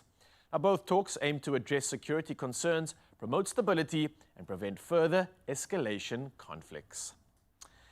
Next up, at just 32 years old, Ria Rien from Platfontein near Kimberley in the Northern Cape took the national stage as the 2026 Sonar Praise singer in the Mother City's Town Hall on Thursday night, bringing the Khoi and San language to the heart of Parliament. Her poetic tribute, filled with messages of peace and heritage, touched hearts and gave her often overlooked community a shining moment of recognition. Pan-South African Language Board celebrated the spotlight on mother tongue expression, noting how powerful it is to hear one's language honored. Now, for Rian, the experience was a dream realized, a reminder that even the smallest voices can soar, inspiring hope, pride, and belief that the sky truly is the limit. Celebrating this and hopefully celebrating all things sport, because here's the last round of it all with the G-Man.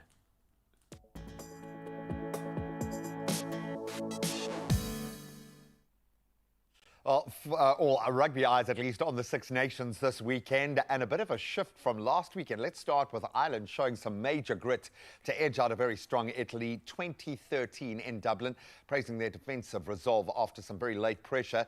Then Scotland looked like a different team. They reignited their campaign with a famous 31-20 Calcutta Cup win over England at Murrayfield, while France, they underlined their Grand Slam credentials intensely by demolishing Wales 54-12 in Cardiff. I think they're going to be tough to beat in this one. Speaking of which, the Proteas ladies have done it. They clinched the T20 International Series with a 6-wicket win over Pakistan in their rain-shortened match in Benoni. So Captain Laura Wolfhard top scored with an unbeaten 40 as the hosts chased down 100 in just 14 overs, with that third and final match, of course, taking place in Benoni later today. Go and check out two of the best teams in the world right now. Well, speaking of which, on the men's side of that equation, the Proteas have booked their Super 8 spot. That was after crushing New Zealand by 7 wickets in their World Cup showdown in Ahmedabad. So the Proteas chasing 175. They did it with ease, with captain Aidan Markram blasting an unbeaten 86 of 44 balls. Well, Marco Janssen, he took 4 for 40. Sorry, I've still got my steak sandwich working its way through my mouth. That's how we roll on your feel-good breakfast show. We are a breakfast show after all. But the Proteas, a lot to chew on as they make it through one last group game, and that's the UAE this coming Wednesday. And now, the big story, if you're a fan of Orlando Pirates, the Buccaneers have felt something brewing, and they are now starting to stretch their legs. They've opened up a 6-point premiership lead with a commanding 3-0 win over the Marumo Gallants over the weekend. Then Sekokune United, they moved third on the log after Letlononolo Majola's brace. That secured a 2-0 victory against Orbit College. And that while Polokwane City and Siwelele, they played out to a goalless draw, having to share the spoils. Come on, Buccaneers. Come on, Brian. Just for you, my friend. And that's where we leave our sport for this morning. Let's get one last look at the roads.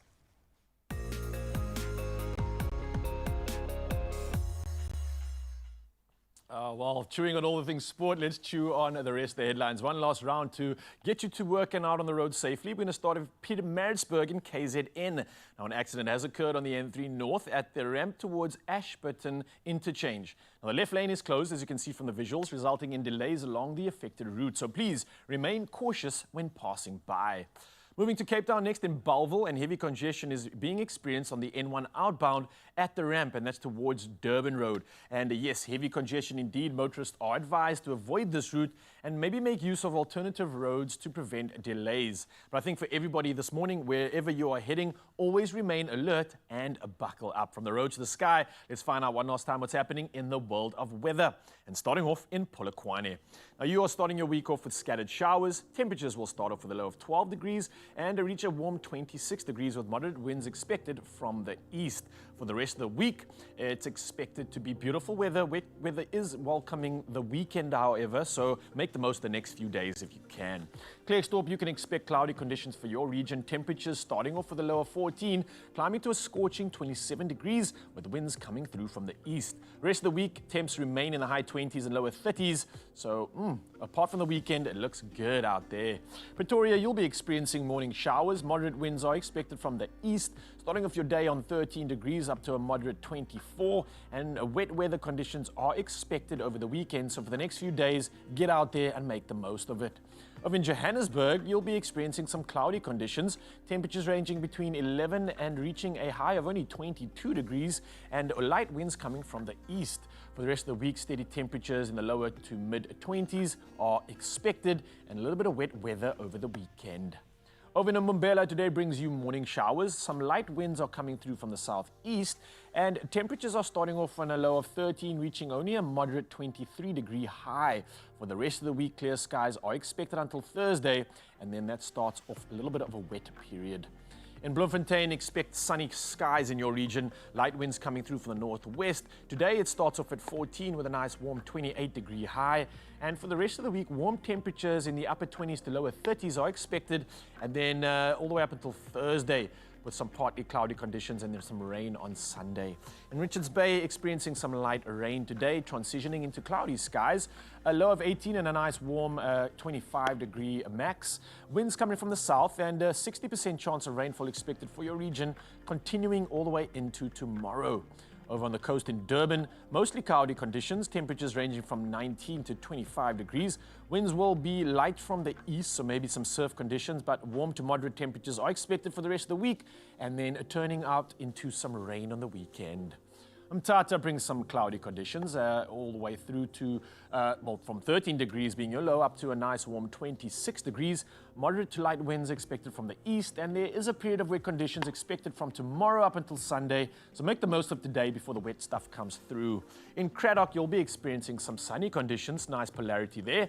Winds coming through from the north, and temperatures ranging between a low of 17 and a nice warm 33 degrees. Rainfall is, however, expected for the rest of your week, but the temperatures still remain high, so warm and wet. In the GQ Becha, however, you'll be experiencing partly cloudy skies. Temperatures will range between a low of 18 and 29 degrees. Strong winds expected from the east, and the rest of the week, clear skies expected until Friday, and then a little bit of rainfall for the weekend.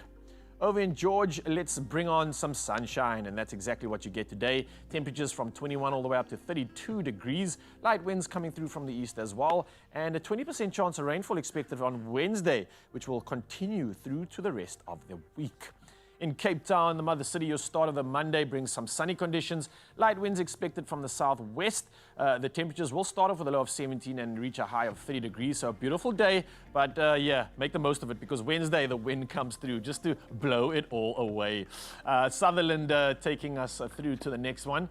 You'll be experiencing some scattered thunderstorms on your side of town. Temperatures ranging from a chilly 15, climbing to a nice warm 31 degrees. Light winds expected from the northwest, and looks like the rest of your week is dominated with some rainfall, but the temperatures still remain in the 20s to 30s, lower 30s at that, so warm but wet conditions in Sutherland. What's happening in Kimberley? Looks like some sunny skies and temperatures ranging from the low of 16 to a nice 30 degrees. Light winds coming through from the northwest, and it looks like pleasant temperatures can be forecasted for the rest of the week, but it looks like the weekend does bring some rain, so make the most of this week if you can. And let's hope that Uppington brings more of the sun that we all want, and yes, it does. Accompanied with some winds from the west. Your day starts off at 19 up to a nice scorching 33 degrees. High temps forecasted for the rest of the week. So yes, Brazilian tans, you want to get it going, then get to Uppington. Lots of beautiful weather up until Sunday. Here's what can be expected around the country in terms of the weather patterns. But hey, let's get into that. The final edition of our sunrise view of the hour. And this one is by Swahili, all the way from Roosnikal in Limpopo. Roosnikal. I don't know if I'm saying that correctly. I've never heard of this place before, but wow, thank you for sharing this one. Thank you for educating us on another beautiful location out in Limpopo. 25 degrees is what you can expect. And Swahili, thank you so much. Love this shot. A rare moment to get a view from your town, and I can't be more grateful. So Mzansi, this is what it's about. Let's discover new beautiful places in our country. Let's see how that sun brings the promise of a beautiful day. And use the number 063-036-9649, because tomorrow we do it all again. 3 rounds of beautiful sunrise views that I cannot wait for. So what are you waiting for, Mzansi? Get them in.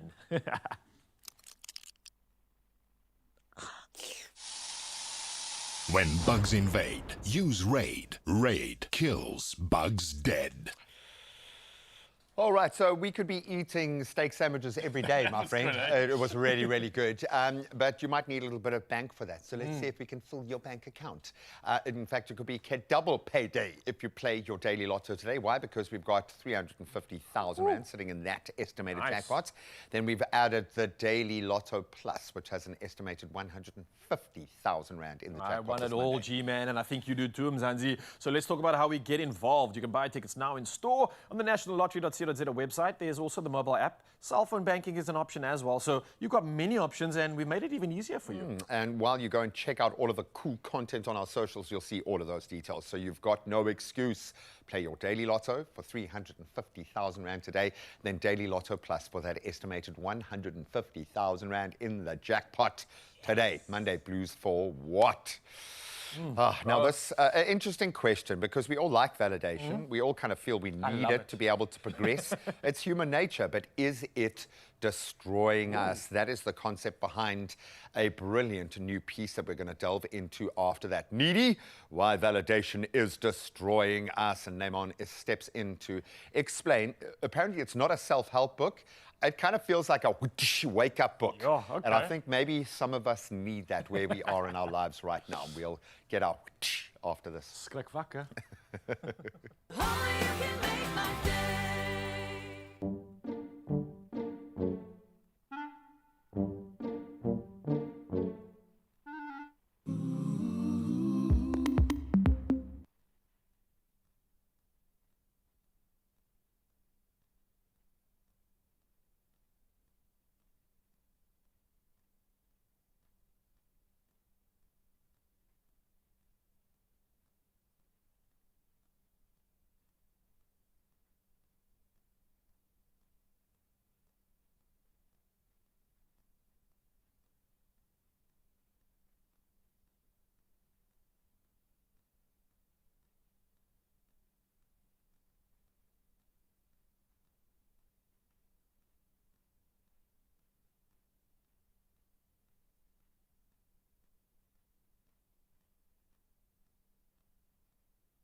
It's my feel-good breakfast show.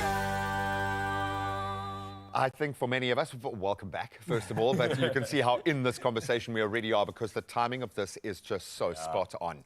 Scrolling has become second nature. I'm speaking to myself here about myself, whether it's work updates, gym progress, maybe your relationship milestones, maybe it's political opinions, all of that's okay, but we are constantly visible, constantly reacting, constantly asking for validation. Yeah, now listen to this, right? Studies from organizations like the American Psychological Association show that rising anxiety levels are linked to social comparison and digital overexposure, and especially among young adults. Now, at the same time, workplace burnout and always-on culture are definitely intensifying.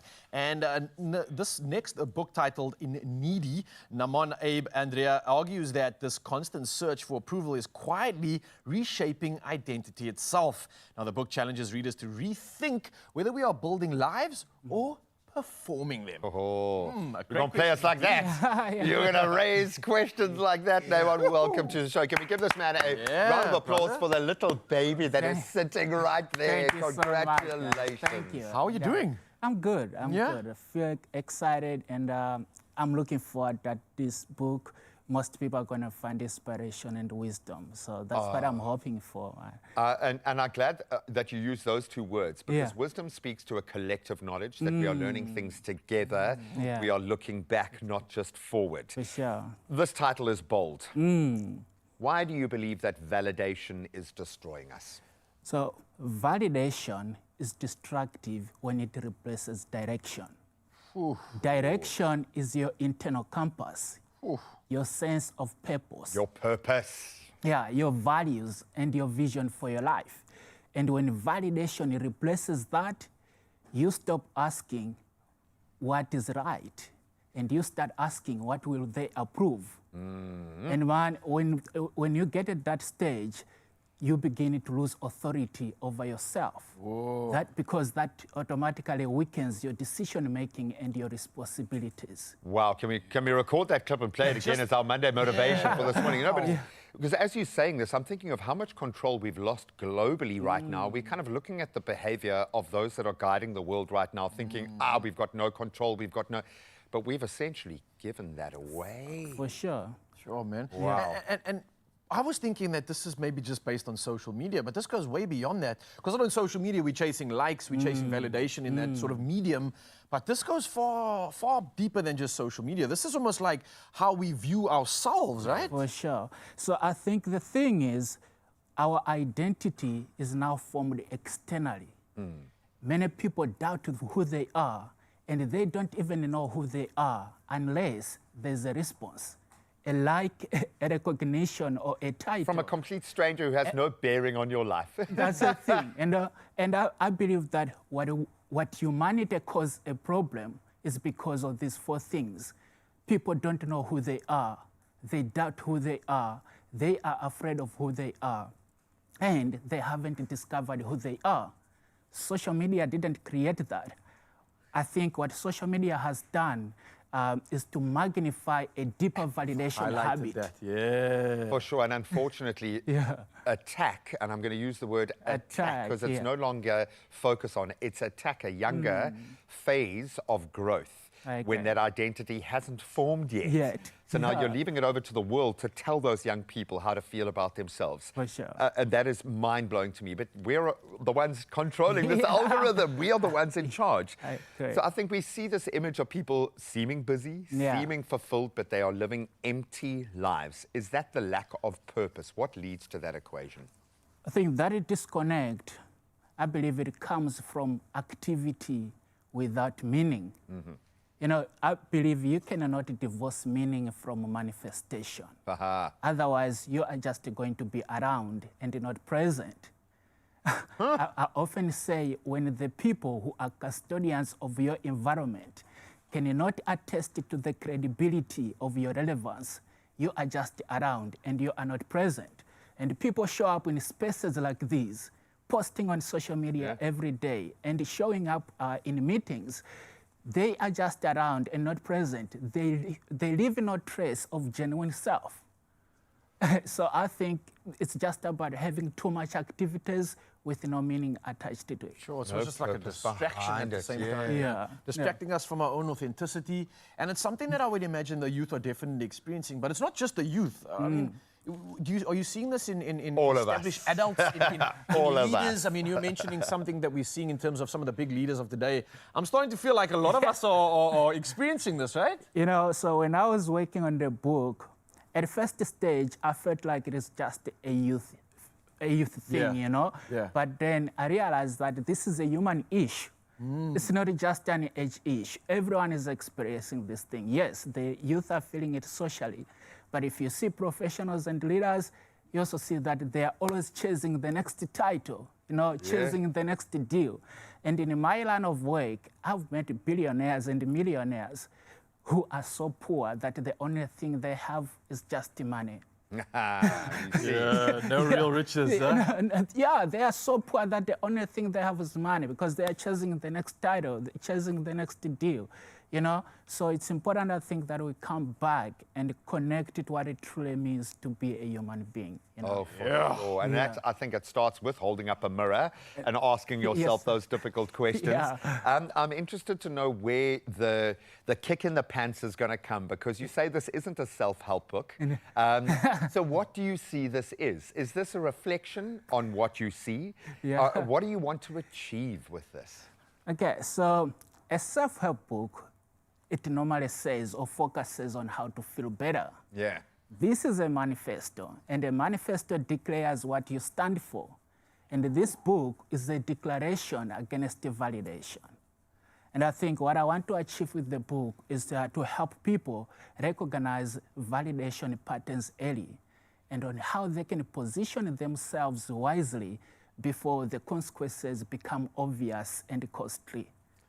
Man, that's just move the gateway. I like it. So maybe I can be cheeky here. When is validation all right? Because I'm looking at your face, and I think I'm looking at quite a validated face right now. But that hasn't come from me validating you.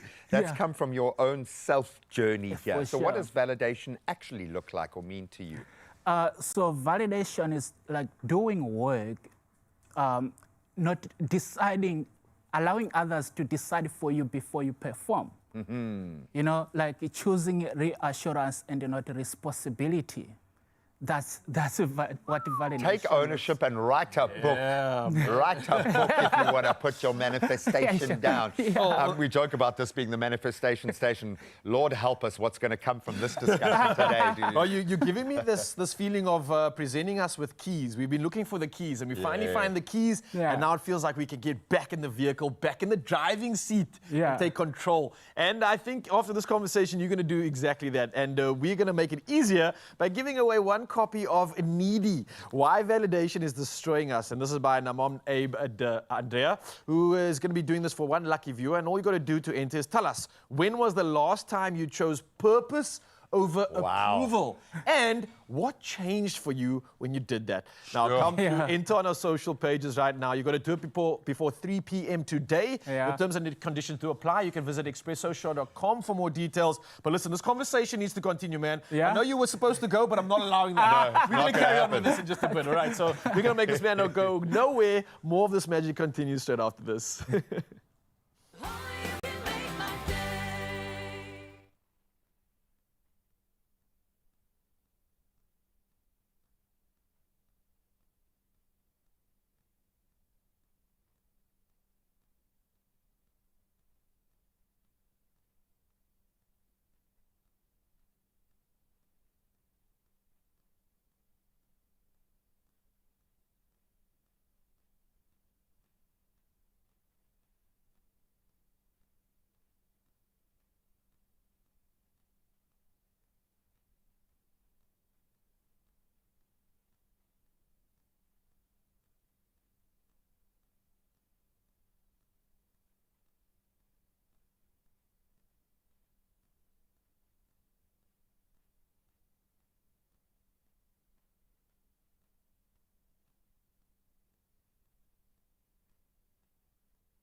It's my feel-good breakfast show.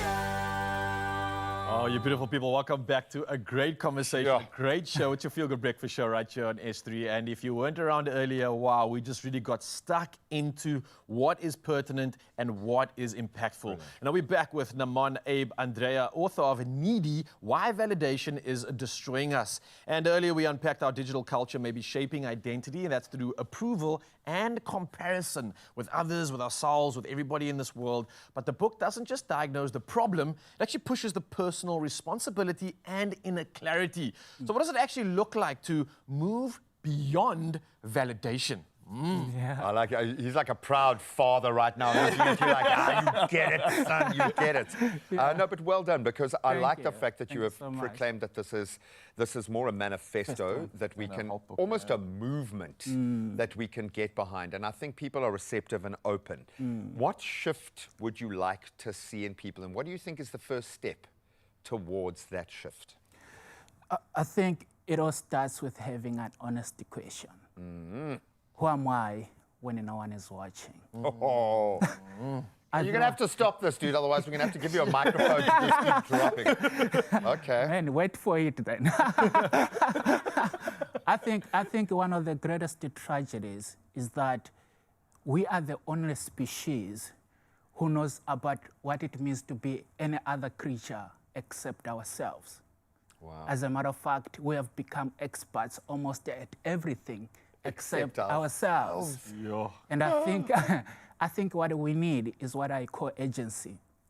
Now, an agency can be an organization that offers a service on behalf of another organization. But beyond that, it also means to influence your own thoughts and action. Okay. But then again, like I said, that starts with having an honest question with yourself, so you can begin to influence your own thoughts and action. Drive yourself. Yeah, man. So, to be more practical about this, how do we know the difference between, let's say, that approval-seeking validation stuff that we get caught up in, which can be quite toxic, right? Versus actual, like, healthy ambition. How do we know when we are on the right path? When we are being ambitious and not just seeking the likes, seeking the external validation again. Because it is okay to still feel cool and have your ego stroked from time to time. Is it not? A little bit, maybe? I don't know. The easiest way, I think, to tell the difference is that ambition moves you toward your purpose. Ambition, yeah. Yeah, and validation, on the other hand, moves you toward applause. Everything that you do. And here's what happens. Your purpose always builds resilience. Validation, on the other hand, it creates dependency. Softens you, yeah. Yeah, you are showing up just to get likes, you know. Everything is just about moving you towards dependency, moving you towards applause. It's not coming from a genuine place. It's almost like a dopamine button of sorts. It's the reason why we scroll. It's the reason why we love sugar. It's the reason why we love this job. You get that dopamine button being pushed. But when you get that feeling of accomplishment, when you pick yourself back up and you do something that you thought you couldn't, that feeling, that sense of validation goes far, far deeper. I get that. Also, how do we get this right? Because for me right now, I think I'm probably caught up in that space of seeking that validation. How would you say is a great catalyst to eradicate that thought pattern? How do I, as someone that's struggling to find my purpose now, what would be the first step? I know we're speaking about these big plans on eradicating, but what's the first move forward? How would you get that right? Asking the question. Get the book. Okay, get the book. Get the book. Well, there we go. Enough said. Get the book, you know. But also, I always say, life in itself, it has no meaning. I believe life is just an opportunity to create meaning. It's a field, yeah. Yeah, and I think meaning doesn't have to be discovered. We have always been taught, discover your meaning. Yes. I think meaning has to be created. And how do you do that? Through participation, but participate as deeply, as totally as possible. Go all in. Go all in, you know, and I believe, as with all matters of the heart, when you truly align with your values, you are going to begin moving toward that purpose.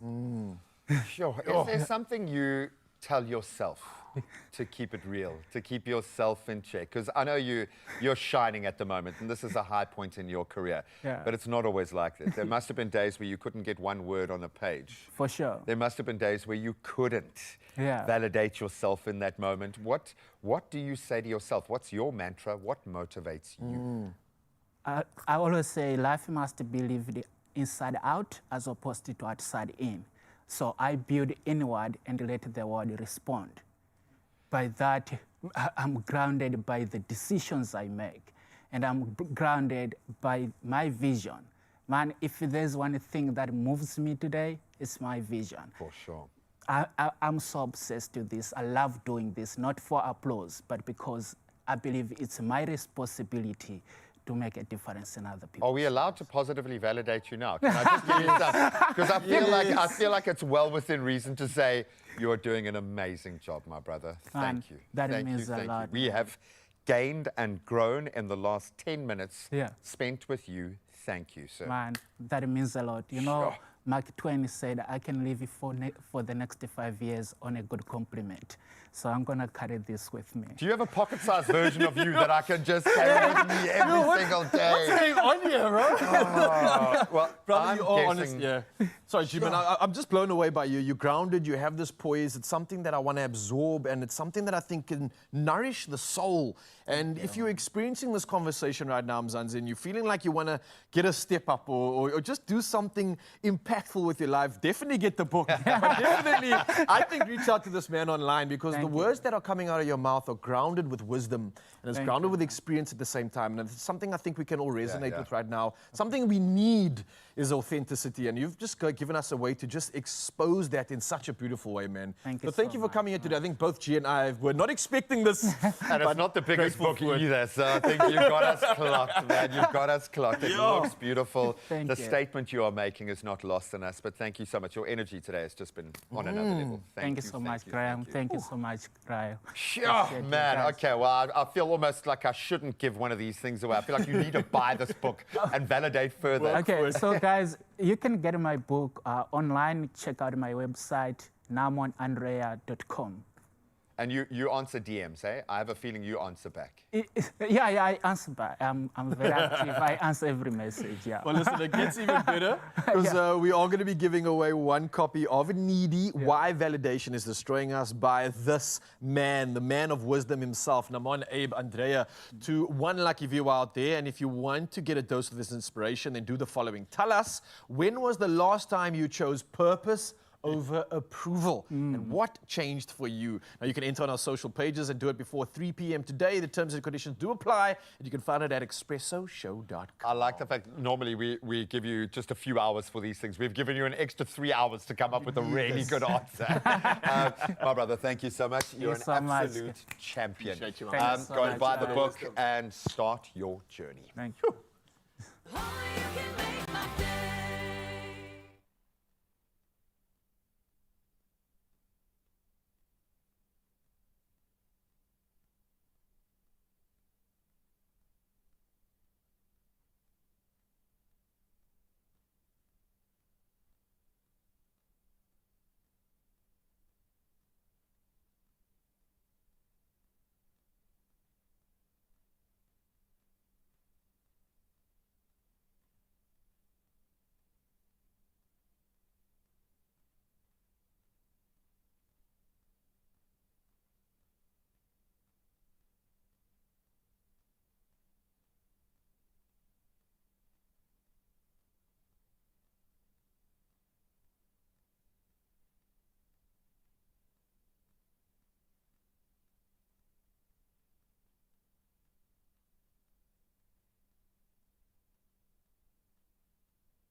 Feel Good Breakfast Show.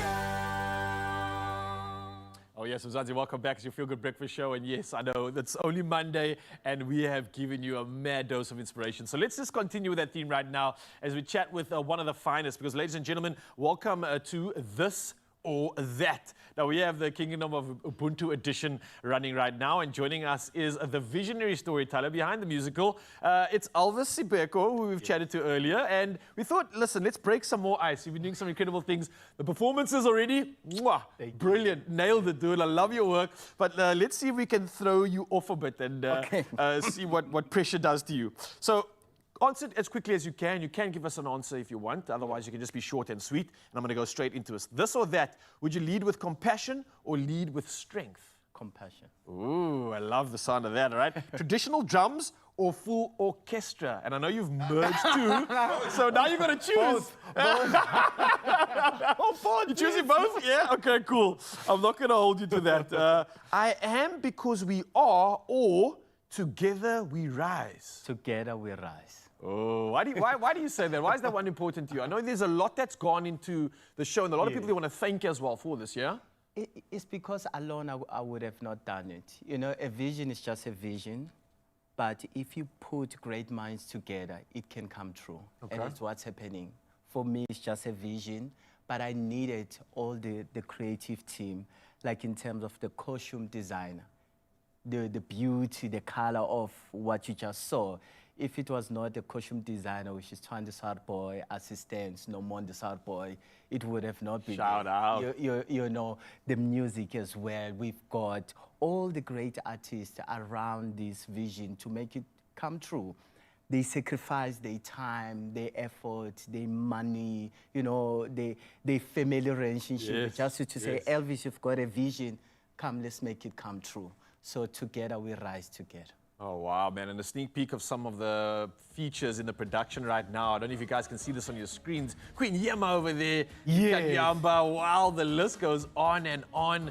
You did some things here, man. How did you got this together with some incredible force? People help you to make this happen as well? Definitely. Some sponsors along the way? Yes. Yeah? So one of the great sponsors is the Department of Art and Culture Sport, which is Mzansi Golden.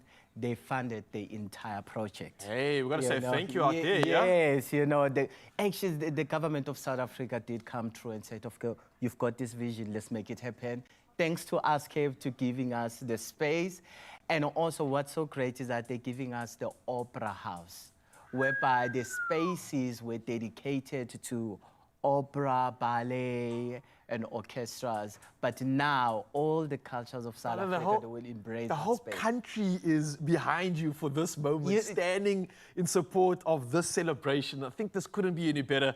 So, hey, we're still playing a game here, by the way. Yes. I'm getting caught up in the magic. So let's carry on with this. But wow, thank you for sharing that. That just really adds to the sentiment of it all.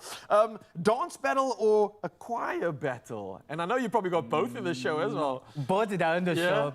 You know, I've been doing a lot of dance battle, but choir battle. Choir, yeah. Especially the choir that you have for this one, yeah? Afri Arts. Okay, Afri Arts coming through, of course. Gold crown or beaded crown? Beaded crown. Why beaded? To give that traditional flavor, the origin. Yeah, the real riches. Ancient kingdom setting or a modern African kingdom? We have both in the show to match futuristic and ancient. Oh, seriously? Yes, we're matching the both. You're taking us on a journey for this one, eh? Okay, all right. What about the story? Would you write the story or direct the vision?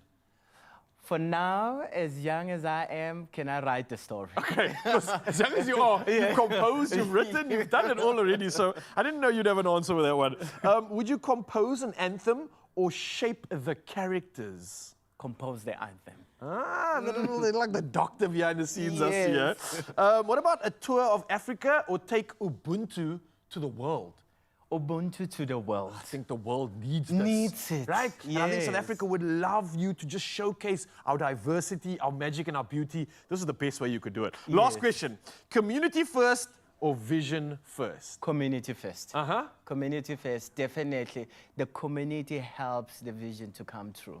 So we are all come from the community, and that's where our heart and passion come from. The community, there's so much inspiration in the community. So I come from the community, and all my basics of work derive from the community. And that is why we are working to dismantle the negative connotation when it comes to community, community and all this. Unbelievable stuff, man. And I think it's a community that has put this incredible performance together. This Definitely. incredible show that you, Mzansi, have to get your tickets for, and you can get your tickets at webtickets.co.za. Only $150. It's happening on the 6th and the 7th of March at the Artscape. Okay. And as you've heard, the entire country, the government, everybody's supporting this, getting behind it, sponsoring it to make sure that we can celebrate our diversity. So Elvis, thank you for doing the magic, putting your heart and soul into this, and I can't wait for that performance later, brother. Yes. You are amazing. I appreciate you. Thank you. Thank you. Living up to the name. Absolutely love the energy in our studio this morning. Thank you so much. We have the best job in the world. Why? Because we're having steak for breakfast 3 times. We're about to prepare sweet and spicy steak pasta. I promised you a bold, flavor-packed dish that brings together tender slices of steak, a sirloin in this case, with a sauce that's both fiery and slightly sweet. A restaurant-worthy meal made right in the comfort of your home. Well, hopefully. Perfect for weekend dinners. You can even have it for breakfast right now if you want. And this is balance, okay? We're trying to bring balance to our lives. How motivated are you for life right now, my friend? I love the show. Monday has never felt better. We've got protein, we've got music, entertainment, good conversation, and another one, bro. Absolutely beautiful. Yes. So admittedly, I love cooking a steak as a steak. When I start playing with red meat and other spices, I get nervous. Why? Because I feel like there's always the chance of overcooking the red meat. Yeah. So we've got a beautiful sirloin here. It's got some nice ribboning. What we've done is we've marinated it in some nice salty soy. Oh, yes. And then some cornstarch. And as I understand it, that's going to help to coat and kind of keep the juices on the inside because it's not the fattiest of meat. We don't want it to become dry within our pasta. We want it to really kind of maintain. So where we're going to start, you're going to quite a lot of that olive oil into our very hot pan. Have you tried like marinating things the night before as well? I've noticed there's such a big change in breaks down the yeah, bro, you don't even have to chew it. So the fact that you're kind of getting both, you're coating it and keeping it nice and moist, but still allowing for that like breakdown of the fibers and the myelin sheaths. Bro, this is like heaven to my ears. Did you say myelin sheaths? I said man. myelin sheaths. Stop the sexy talk, bro. Okay, I think that's lekker. I think that's That hot. is hot, bro. So we're basically wanting to sear off because we know that we can go a little bit rare with this. So we want to get a nice caramelization, sear off. Okay. And as that starts to brown on all the sides, just shift them around, kind And of you get don't a want good to like coverage. fully cook this because the process is going to carry on, I'd imagine, The right? residual Later heat on. is always there. I like your trepidation. It's hot in here, man. But this one's going to be a quick flash, right? And it really will. It'll sear off nice and quick. And then the only other thing we're really cooking is the garlic. So bearing in mind that it's a really hot pan, and we don't want the garlic to burn with its high sugar content, we'll like literally cook that in for about 20 seconds. Look how good it's already looking. It's already looking beautiful. Incredibly. And that cornstarch gives you such a beautiful, quick caramelization. Like a bit of a coating, yeah? Yeah, it's beautiful. Really nicely done, okay. Oh, that looks great, man. You happy with that? Maybe you are a much better chef than me. Maybe I must just accept the fact that you can just cook anything, okay? Sometimes we get lucky, but listen, protein is my It's your go-to, bro. It's my Okay. forte. Then you can add some of our garlic. Nice. And that'll go in for about 20 seconds just till it browns. You don't want to burn your garlic like you don't want to burn your onions or burn your butter or, you know. For me, it's about harnessing the flavor. That looks so delicious it's right now. Like worthy of a meal. I'm like reaching for chopsticks so I can just grab those little pieces. Okay, now we're going to sauce up. Next? Okay, Yeah. I think we can turn the heat right down, or probably, if you've got one of those pans that has a lot of residual heat, you can probably get away with turning it way, way down or even off, because that is looking beautiful. Okay, so we've got soy sauce going in. Nice. Then about 2 tablespoons of our honey going in. Ooh, okay.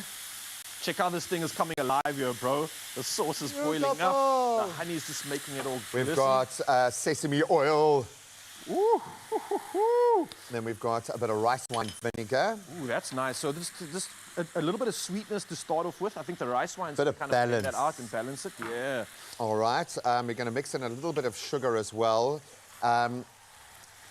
And if you want to follow along, you can go in slightly different order, it's fine. But if you want to follow blow by blow, you can scan the QR code and cook along with us. Look at this. And this is the secret sauce right here. turning into It's like the a sriracha. Stickiness. There's a bit of like a gooiness to this, a syrupiness to it as well. Some chili flakes. We've gone for some smoked chili flakes, not too hectic. And this is a great way to introduce a bit of heat. A bit of sticky, sweet heat, I think, is perfect. I reckon turn that guy right off. Yeah, let me do that. And then mix in our linguine. And you want a nice ribboned pasta for this, I think. We're not talking about the sauce enough. Gee, look at this. Look at it. It's Hey? like a velvety, ooey gooey. It's almost got like a kind of a Korean sticky, sweet funkiness to it, I think. That's it. Now you're talking. It's exactly that. I love this. Right, Mix so that in. That's going in. And you can just imagine how this is going to be all absorbed up here. Oh, I love this, man. And just fold this in a little bit. Oh, man, and that my sauce is going to word. coat and it's going to stick and it's going to be absolutely amazing. I wonder if there is a term for the move that you are doing right now, the mixing of pasta in a dish with sauce. So it's not we're not mixing and we're not folding, but we are kind of doing a bit of both. So It's a merger. Yeah. We're merging the meat. So we've had a lot of fun today working with our proteins because it's a high protein day. Yeah. And Monday, often you want to start by giving your body the most. And if you're working on those gains, if you're working, I keep thinking about Maddie, our long distance skier, where there's 3,800 calories that he has to burn a day. For breakfast. But you need the protein. So earlier we made our beautiful little protein cupcakes, if you will. These little muffins where we made Sweet and savory. absolutely beautiful, two awesome options using wraps and some egg mixture, absolutely perfect. Then we made ourselves a beautiful steak sandwich, but we used the Caesar sauce dressing from a Caesar salad, That and was it so good. works perfectly. And if you happen to have just a little slice of sirloin left anywhere in your house, we've whipped up this beautiful, I'm going to call it an Asian sticky, sweet, salty, good, I think. spicy pasta. Absolutely. This has got some definite Asian inspiration, but it's down here in South Africa right now, onto your lips. And all you got to do is scan that QR code. So go do that right now. 3 incredible ways to make protein. This is the cherry on the top. Yeah, throw in some greens. We've got some basil here, which I think Papa, is I a would nice, be proud. nice flavor profile. Even some Nice. rocket with this would be quite nice. I love the pepperiness of rocket This with looks steak. good. but I would actually. looks amazing. I would serve this straight out of the pan. Out of like the this. skillet. Pop it, yes. Hey? Pop it straight on a piece of wood on the table. Get everyone to dig into this, and voila, you have just blown your guests away. Oh, Absolutely well done. amazing. So maybe this Can we was the try kind of this? vibe. Maybe go for it, dude.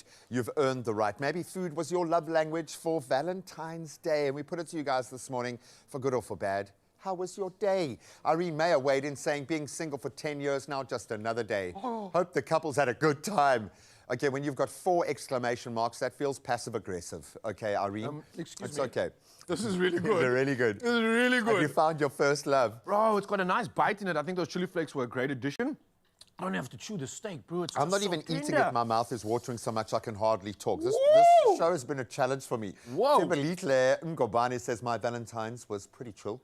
Ended up with takeaway sushi and a movie marathon on the couch. Just me and my bestie. That's actually really cute, and that sounds great. That That sounds sounds beautiful, really, really actually. nice. Well played. Marta Matsumi saying, I was sitting at home doing nothing with no presents. Hashtag experience. Why do you hashtag us in that sadness? No, we are there for you. Like I said, we are there for the good days and we are there for the bad days. Alice Celia saying, I'm a cricket girlfriend, so Saturdays are cricket. Valentine's Day was Friday evening.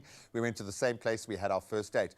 There was so much wrong with that comment, it's right. But the fact that she was willing to sacrifice Valentine's Day for cricket, I hope he's good. I hope he's really good. I hope they weren't just watching cricket, like as a fan, okay? Can you hear anything I'm saying anymore, dude? So good. I'm not going to cry here. Honestly, Mzansi, you need to make this meal. It is delicious. I don't know what's going on, bro. I'm going to take the whole pan for myself, yo. You can read the comments, bro. This is insane. Wow. Wow, wow, wow. Okay, can I try one piece, bro? Okay, fine. I'm going to give you a little bit for you, dude. Brace yourselves. This is good. Woo! Come to me, my friend. I'm looking for one with the little chili flakes on it. See? I told you. I told you. Whoa. I told you. Could even put that on this. Yeah. I told you, bro. Right? I'm making this all week. You nailed the meat, Nicely eh? done, bro. Okay, so the timing of this was perfect. Not often do we get the timing right. Cook it high, cook it fast, turn off the heat, let it do its thing. Make sure you do add a little bit of the heat because that chili kind of just purrs afterwards. Beautiful you kind kick of need into it. Monday, yeah? But I think, yeah, the way that you've captured, so the cornstarch, using that as the coating on the marinade for the meat. I think that's the life hack here. Siobhan, you're a legend. Absolute genius. So just so you guys know, we have teams of chefs normally backstage cooking all of the food that we make. Siobhan did this all on her own this morning. Everything.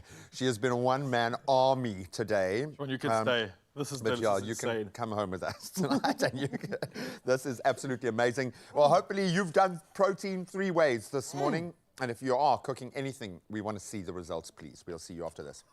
Wow, so good.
It's my feel-good breakfast show.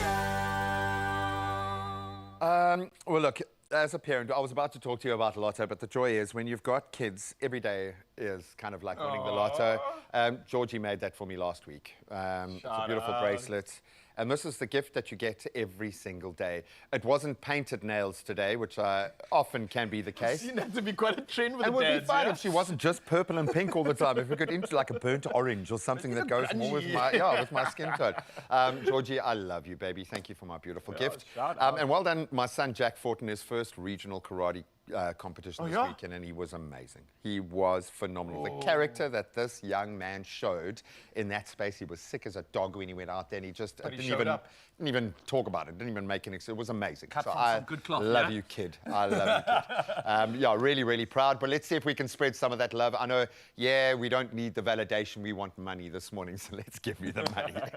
And every day obviously can be double payday today, and that's if you play the Daily Lotto for an estimated 350,000 Rand in jackpots, and the new Daily Lotto Plus for an estimated 150,000 Rand in jackpots this Monday. I know, it's okay if you can't add them up because you're so excited about the amounts. You can play both. Please don't get left behind. Get your tickets in store as soon as they open. Go online right now, nationallottery.co.za. You can use their mobile app, which is really simple, or you can use your own cell phone banking setup. Yeah, and it gets even easier because we put these details on our Expresso social media pages, so literally you can go check it out right now, and that'll make sure you get yourself in the running to win big by playing our Daily Lotto for an estimated 350,000 Rand in jackpots, and the Daily Lotto Plus for an estimated 150,000 Rand in jackpots, all happening today. Oh man, there will be signs. Go and have an amazing day, and if you needed even more inspiration after the amazing 3 hours that we've been lucky enough to share with you, it's time for the Kingdom of Ubuntu musical to come to life right before our eyes. Good morning. This is Afro Arts Chorus, and we'll be performing the song called Ganjo from Shitsonga Clan.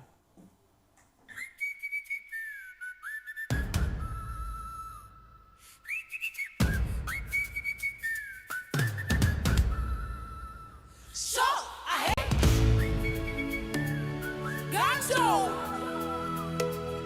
Ganjo, ifika ikudzima. Ihume magumu kamati, irinzeleka swihlengwe. Moya wasimu, shuti wamberiwa, hizunisa misawa. Myari wantumbuluko, irila ikutaka. Loko ifamba, ihlaya tinenyana tihuvolela.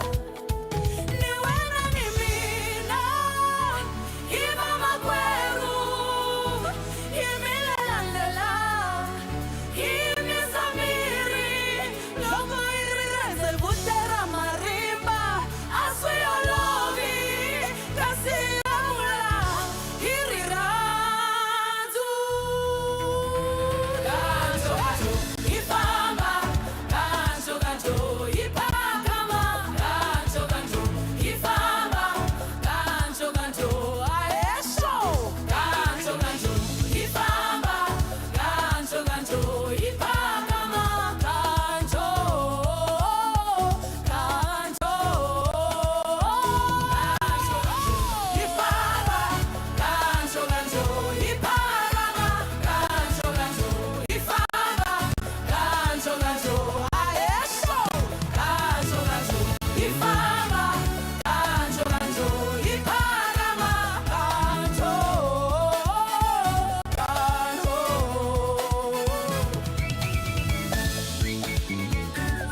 another feel-good production.